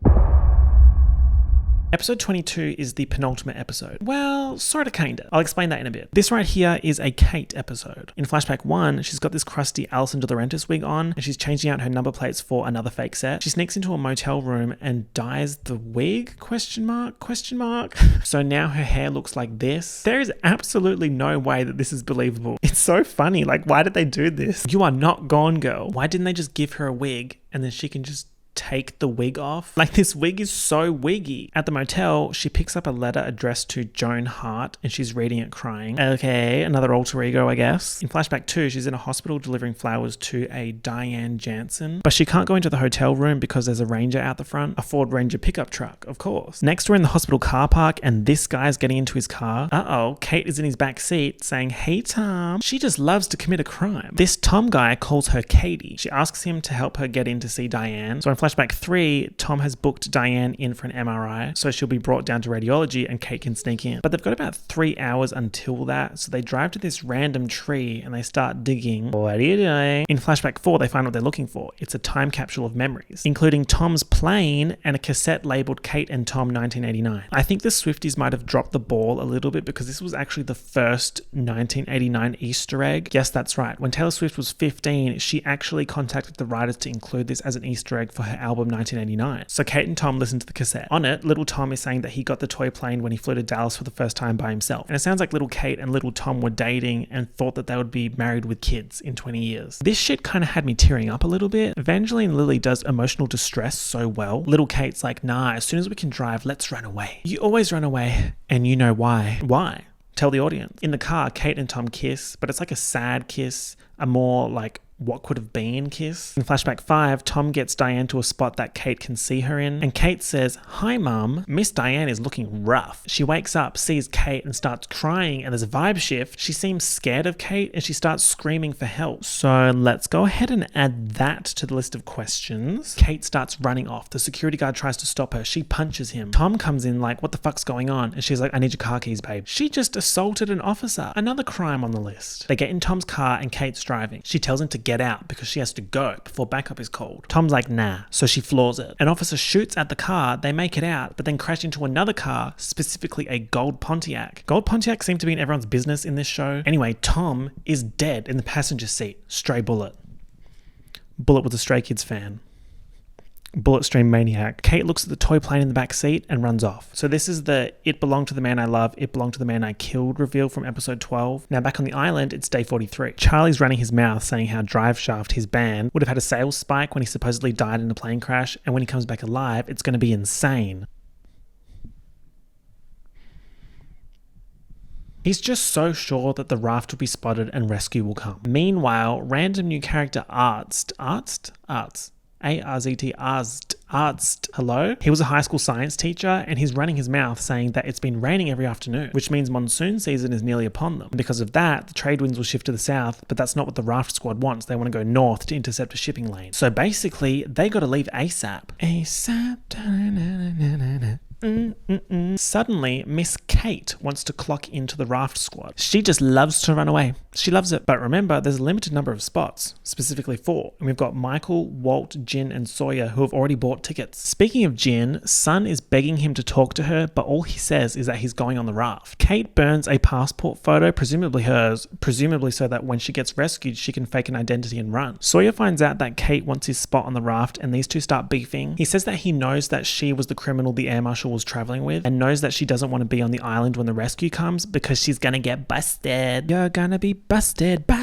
So it makes sense that she'd want to get ahead of it by being on the raft. Now things are really starting to amp up, which sounds like a bullshit statement because they are already quite amped up, which is true, but they're getting more amped. Saeed and Locke bring Jack to see the motherfucking hatch. Imagine being on an island for 43 days and then suddenly this scary bold man that you're actively beefing with shows you this gigantic steel hatch door in the jungle, and he's been digging it for 3 weeks. Ooh, Jack hates him. Locke's just like, well, you didn't tell everyone about the guns for ages. Like, you used your discretion. I'm just using mine. Jack wants to open the hatch, which I don't know if that makes sense to me. If anything, he seems kind of risk averse. His reasoning for wanting to open the hatch in the next episode makes sense, but at this point in time, I'm like, I don't think that he would want to open it. Saeed seems to be the only one talking some sense. He's like, absolutely fucking not. It has no handle. Maybe it was never meant to be open from the outside. Michael gets food poisoning. I don't like that sentence. Michael gets food poisoning. Walt goes to Kate to get Jack, but Jack's out hatching with the X-Men. She finally finds him coming back from the hatch and takes him to Michael. Jack works out that Michael doesn't have food poisoning. He was poisoned via water bottle. Michael thinks that Sawyer did it because they had an argument about the Katification of the raft. Hurley's running his mouth and says, oh, maybe Kate did it. She is a fugitive after all. Locke's just listening like, she's a what? Jack point blank asks Kate if she poisoned Michael, and she's like,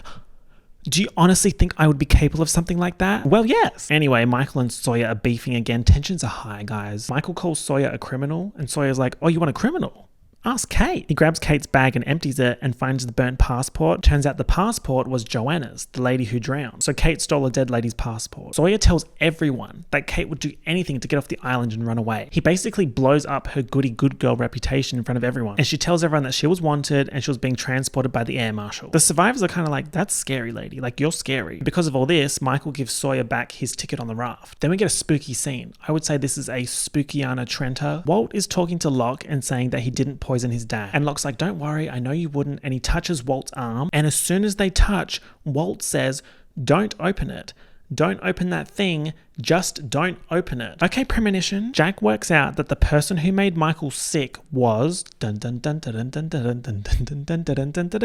Sun. She was trying to make Jin sick so that he wouldn't leave on the raft, but then the plan went to shit because the water bottles got mixed up. A secret safe with Jack though, he tells her that he won't tell the others what she did. We find out later that Kate actually told Sun how to do the poisoning, but Sun didn't tell Jack that detail. Sawyer sorta kinda apologizes to Kate. Kate asks him, why is it so important for you to be on that raft? And he says, because there's nothing on this island worth staying for. That's Kate's shade, because she was having like a flirty geometry moment between her, Jack, and Sawyer, but now that's collapsed. We also have Walt telling Michael that he was the one that burnt the raft, but he's sorry now. And Michael's like, oh, it's okay, we don't have to go. And Walt gets all spooky and says, yes, we do. What do you know, little boy?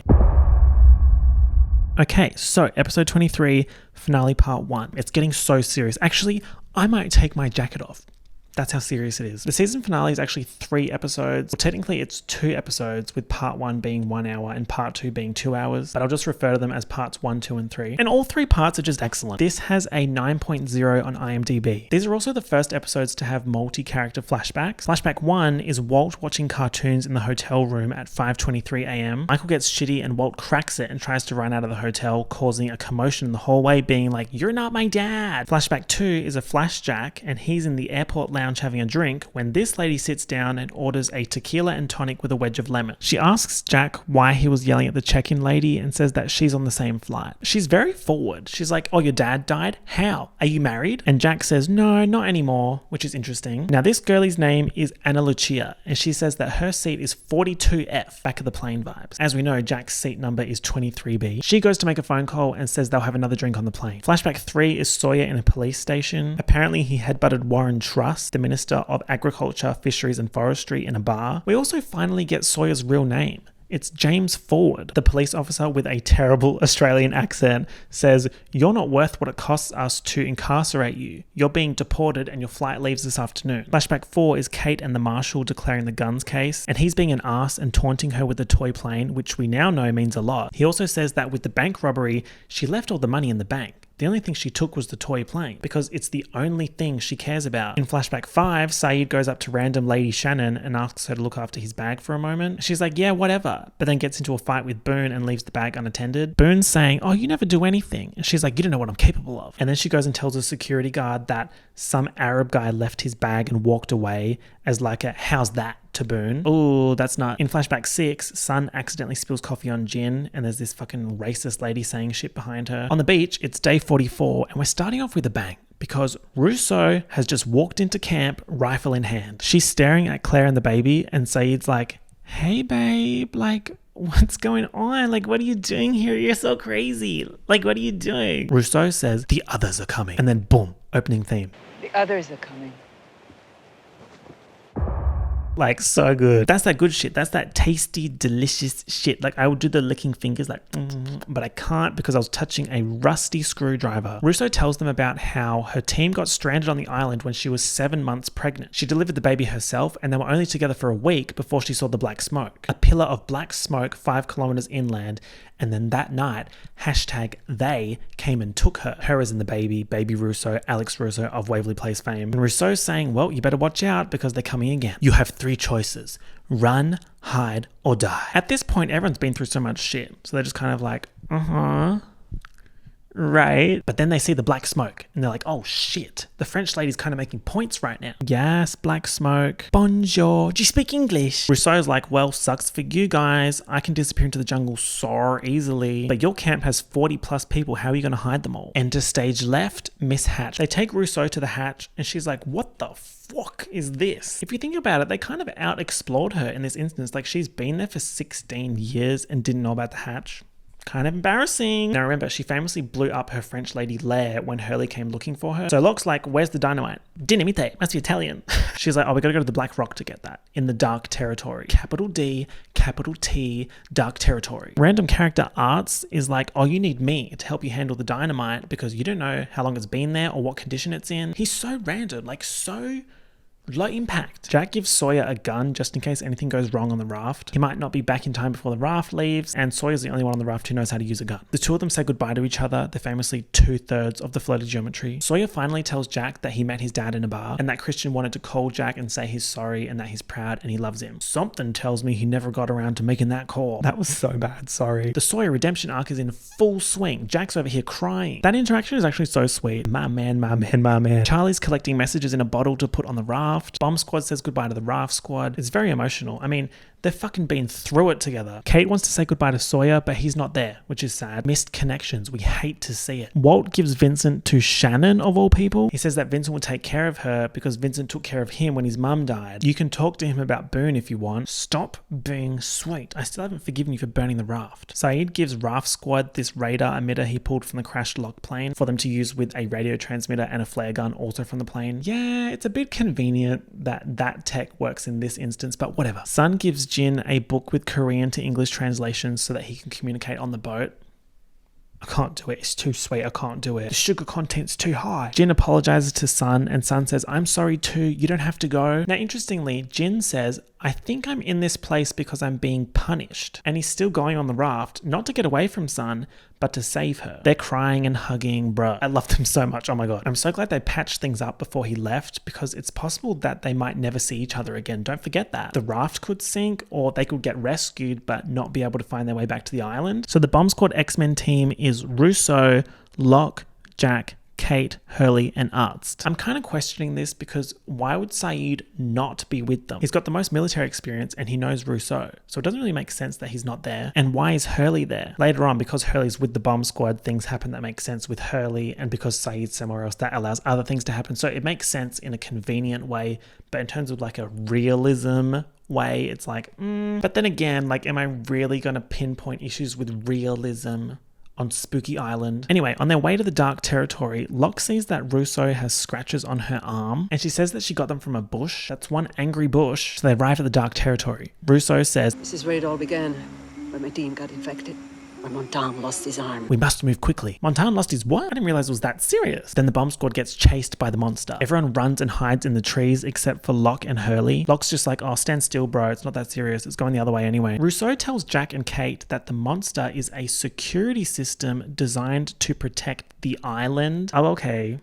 Yeah, okay. They arrive at the Black Rock, and it's not a literal rock. It's a fucking ship called the Black Rock. Iconic, breathtaking, never been done before. It's also kind of spooky because it's a few kilometers inland. Like, they are nowhere near water. It's so Uncharted vibes now that I think about it. Also, I think the experience of playing Uncharted altered my brain in the sense that if I was in this Island Crash experience and I had played Uncharted beforehand, when I would see the Black Rock, I'd be like, slay, let's climb it. Back on the beach, everyone says final goodbyes. Walt says goodbye to Vincent, who tries to swim after the raft, and Walt has to tell him to swim back. So you want me to collapse into a puddle? Okay. Imagine being Vincent. You're in Australia and then suddenly you're on a plane that crashes on an island, and then 40 days later your owner goes on a rickety raft and gives you to some random white lady? Anyway, Sawyer keeps looking for Kate, but she's off Jessie J dynamiting. The raft departs to the tune of a sweeping cinematic score. Shout out to Michael Giacchino.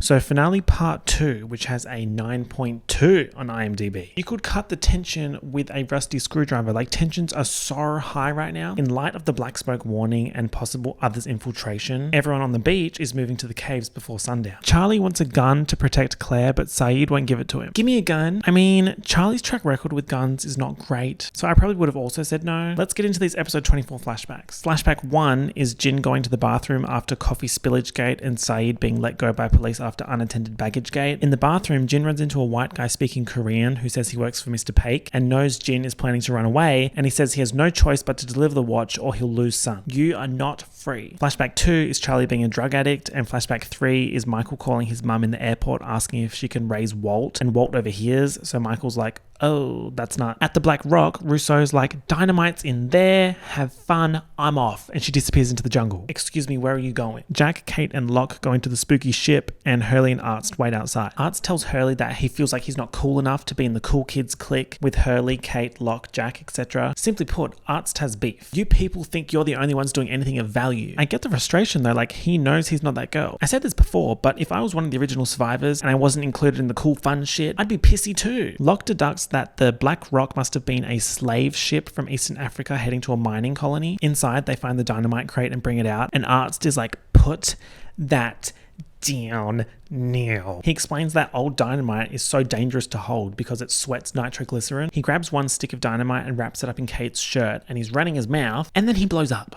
Yes, that's right. He blows up. The dynamite explodes and he blows up. Chunks of Arzt rain down on Kate, Locke, Jack, and Hurley. Ugh, like, yucky. That's yucky. Like, did he really need to do that? That's so yucky. And then they all just kind of keep going about their business after someone just exploded in front of them and onto them. Later on, Hurley tells Kate that this happened because Hurley's bad luck. He shouldn't have even come in the first place. And Kate's like, oh no, it was an accident. But again, why did Hurley go on the dynamite expedition? So Locke and Jack proceed with carrying the dynamite even though it just blew someone up. I think it's fair to say they just earned a rare medal in the I don't give a fuck war. On the beach, Rousseau pops up next to Charlie and Claire saying, where's Saeed? I need Saeed. Somebody get me Saeed. Charlie's like, damn, okay lady. Saeed's hiking to the caves. I'll go get him for you. As a result, he leaves Claire and the baby alone with Rousseau. French lady's like, can I hold your baby, please?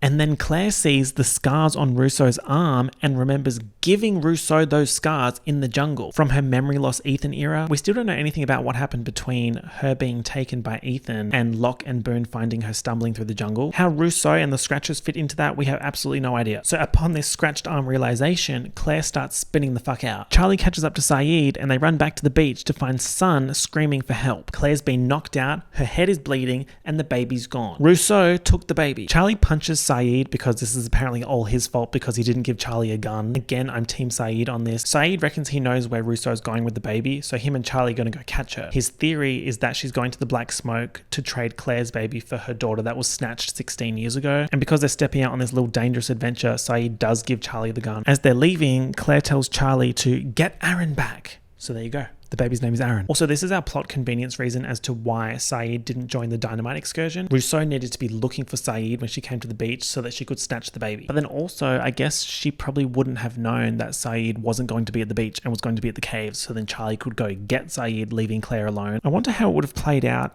if Saeed went on the dynamite excursion. Anyway, the dynamite crew draw short straws to work out who's going to carry some sticks. 6 sticks across 2 backpacks in case someone blows up. The 2 people that draw the short straws are Kate and Locke. And Jack is not happy that Kate is going to be carrying some ultra dangerous dynamite. Little does he know that she's crime adventure girl. Like, she's built for this stuff. On the boat, Michael and Walt are DNMing. Walt's like, why did my mum not let me see you? And Michael's like, oh, she just did what she thought was best for you.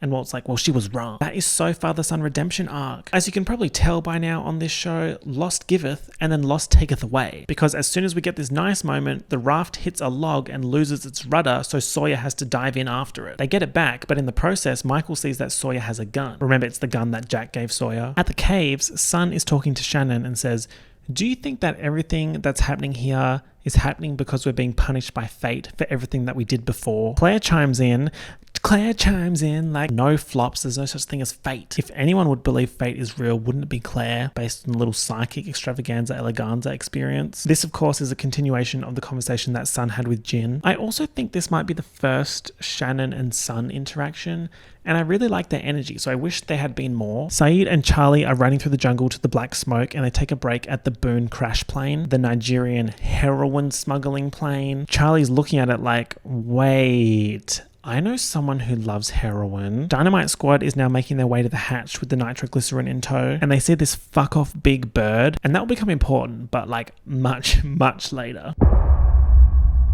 And now, time for finale part 3. I feel like I need the rusty screwdriver for this. This episode is rated 9.3 on IMDb, which is fucking huge, and for good reason. Jack and Kate see a mini smoke monster, and then a big smoke monster, and they run away. Crazy bitch Locke walks towards the monster, falls over, and stares directly into it. Now have a listen to what it sounds like. It sounds very mechanical engineering, right? Locke's like, oh, okay, I thought we were besties, you and me, monster, but I guess not. This is something serious. And he tries to run away, and Jack tries to save him. The monster starts dragging Locke through the jungle and tries to pull him into a hole, but Jack grabs him just in time. Jack tells Kate to get the dynamite out of his bag, and she's temporarily like, what? I thought the dynamite was in my bag. Old mate Jack has savior complex, remember? He tells Kate to throw the dynamite into the hole, and she does. Locke is fuming at this. He actually wanted to be sucked down into the hole by the monster, but because of the dynamite, the monster kind of blows up and disappears, and they pull Locke out. Now, I'm pretty sure this is our first visual of the monster. This whole time we've had allusions to it, like big thud noises, or like we've seen the trees being pulled up and knocked down. But this is the first time we've actually seen something, and it appears to be a cloud of smoke. And we saw like that small smoke monster. So the question is that part of the big one? How does the big one work? Like, why does it sound mechanical and it's smoke? Like, babes, smoke is not ripping up trees. Or is it? On the raft, Michael and Jin are learning English words like starboard and aft. And the whole time during this scene, I'm just thinking, how are you shitting? Like, how does that work on a raft? It gave me pause. It really made me think, if I was an island and I constructed the raft, I don't think I would go on the raft for a few reasons. First one is, I'm just not built for the ocean, okay? Like, as I said before, it's too big and too wet and too deep. And second thing, like, you're going to be out there for days and you have a lot of food there, so you're going to be shitting. So how are you going to do that? Like, are you just going to off the side? Like, I'm not seeing a bucket. Logistically, it's just not something that I could see myself dealing well with, yeah? Anyway, Michael gives Jin the watch, and Jin's like, No, you can have it. That is huge. These two are kind of besties now, which means shit's gonna go south very soon. Saeed and Charlie are sprinting through the jungle. Charlie falls one of Russo's traps and a bunch of rocks fall onto his head and give him this huge gash. Saeed's like, all right, Flop, you're done. You're out. You subbed out of the team. Go back to camp. Charlie's like, absolutely not. I gotta get that baby. Can't you just do some soldier shit and fix my wound? So Saeed cauterizes this giant gash on Charlie's head with gunpowder. Like it's very heavy metal, like it's very serious. Now would be a great time to do some flashbacks. In flashback 1, Hurley wakes up in Sydney, but his CD player tripped the power in the hotel room, so his alarm didn't go off. He's rushing to get to the airport, can't take the lift because it's full, and Charlie's in there actually. He gets in his rental car and starts driving, but then blows a tire. Now have a look at this. I feel like that Monster Energy lady that's like reading the stuff on the can. Bottoms up. And the devil laughs. 42-kilometer trip, 23 degrees temperature, 16 kilometers per hour speed, then 15, then 8, then 4. You're talking about the numbers. Why is the car in park though? Anyway, the car is fucked, so he runs to the airport and checks in. The lady makes him buy another ticket because he's big. He's also at the wrong terminal, so she's like, oh, Cassie, you got a long way to go. Looks like you're not meant to make this flight. He pays this old guy wearing a crazy 8s casino hat $1,600 to use his mobility scooter. He gets to the gate, but they've shut the gate, but he begs and they let him on. Hurley's like, oh my god, yes, I finally got some luck. So lucky that I got my flight. Yes, can't wait to be in LA soon. Oh, that's not. Flashback 2 is Locke in his wheelchair waiting to get on the plane, and the special transit chair isn't there, so he gets carried on. He drops the flight pamphlet and can't pick it up. He's very clearly annoyed. So, back on the island, the bomb squad are heading to the hatch. Jack's like, hey Locke babe, what the fuck was that back there? And Locke's like, oh, you wouldn't get it.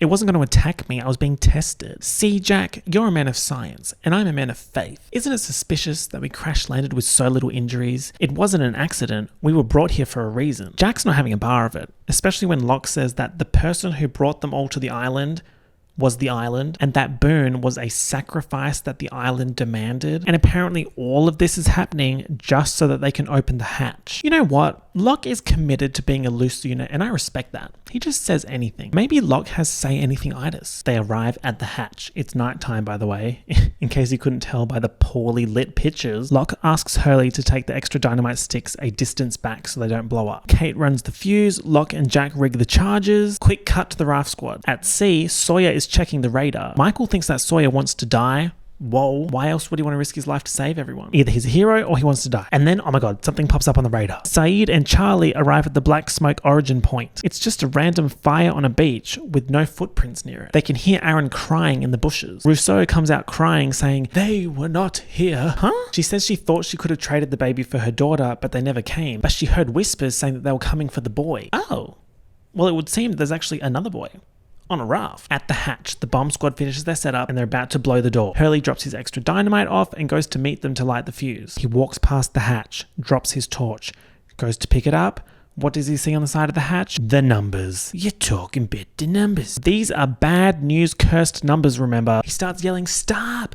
We can't do this! Ah! He's running to Jack and Kate saying, the numbers are bad, we have to stop! And they're about to pause the operation, but then psycho bold bitch Locke's like, fuck you and your friends, and lights the fuse anyway. Bruh. Oh my god, time and place. And you did it at the hatch door. Hurley tries to stomp out the fuse, but it's too late. The dynamite blows up. Back on the raft, the radar blip gets closer, but then gets further away, and they're arguing about shooting the flare because this could be literally anything, and they only have one flare. Michael shoots the flare into the sky. Looks like it worked because the radar blip gets closer again. A boat pulls up with this really intense spotlight, and they're like, yes, we did it, Joe. Ganoose. I love Ganoose. The guys on this rescue boat turn up and they're like, hey, what's happening? Oh, plane crash? That's crazy. Only the thing is, we're gonna have to take the boy. We're gonna have to take the boy. Huh? Hey, bitch, love the titties. What? There's a vibe shift. Michael, Jin, and Sawyer are like, sorry, what? No. Sawyer reaches for his gun, but one of the baddies on the baddie boat is quicker on the draw and shoots Sawyer in the shoulder. That's a fucking tongue twister. Shoots Sawyer in the shoulder. Shoots Sawyer in the soldier. He falls into the water and Jin jumps in to save him. In the commotion, the baddies take Walt. They throw a homemade bomb onto the raft and it blows up. One could say that it was some homemade dynamite. Right, Lord? Walt! Walt! Walt! So So it would seem that they are coming for the boy was actually referring to Walt. But who are they? Saeed and Charlie bring Aaron back to Claire and she's like, thank you so much. Shannon's also super happy that Saeed's back, but we can see in Charlie's bag that he stashed one of the Mary statues from the crashed Boone plane. That is bad news. Then we get a flashback montage scene of everyone boarding the plane. Kate being escorted, Sawyer looking bad, Locke and Jack, Charlie in his guitar case, Saeed looking at pictures of Nadia, Jin and the watch, Michael and now freshly snatched Walt, Shannon looking for her inhaler and dead Boone finding it, Hurley just making it on and sitting down to read the French Flash comic, dead Arzt helping Claire with her bags. It's just excellent because we now know why they were all flying from Sydney to LA. Well, almost all of these people. Who cares what Arzt was doing? Oh, now to finalize the finale, the final finale, the bomb squad runs to the hatch post-explosion. The door has been blown open. There's spooky music. They slide the door across and look into the hatch. The camera zooms out to show how deep the hole goes. It just keeps going and going, and there's a broken ladder on the side, and then it keeps going, and then boom. Whew. Damn, okay. Well, now's probably a good time for me to give you a hint about my recap concept.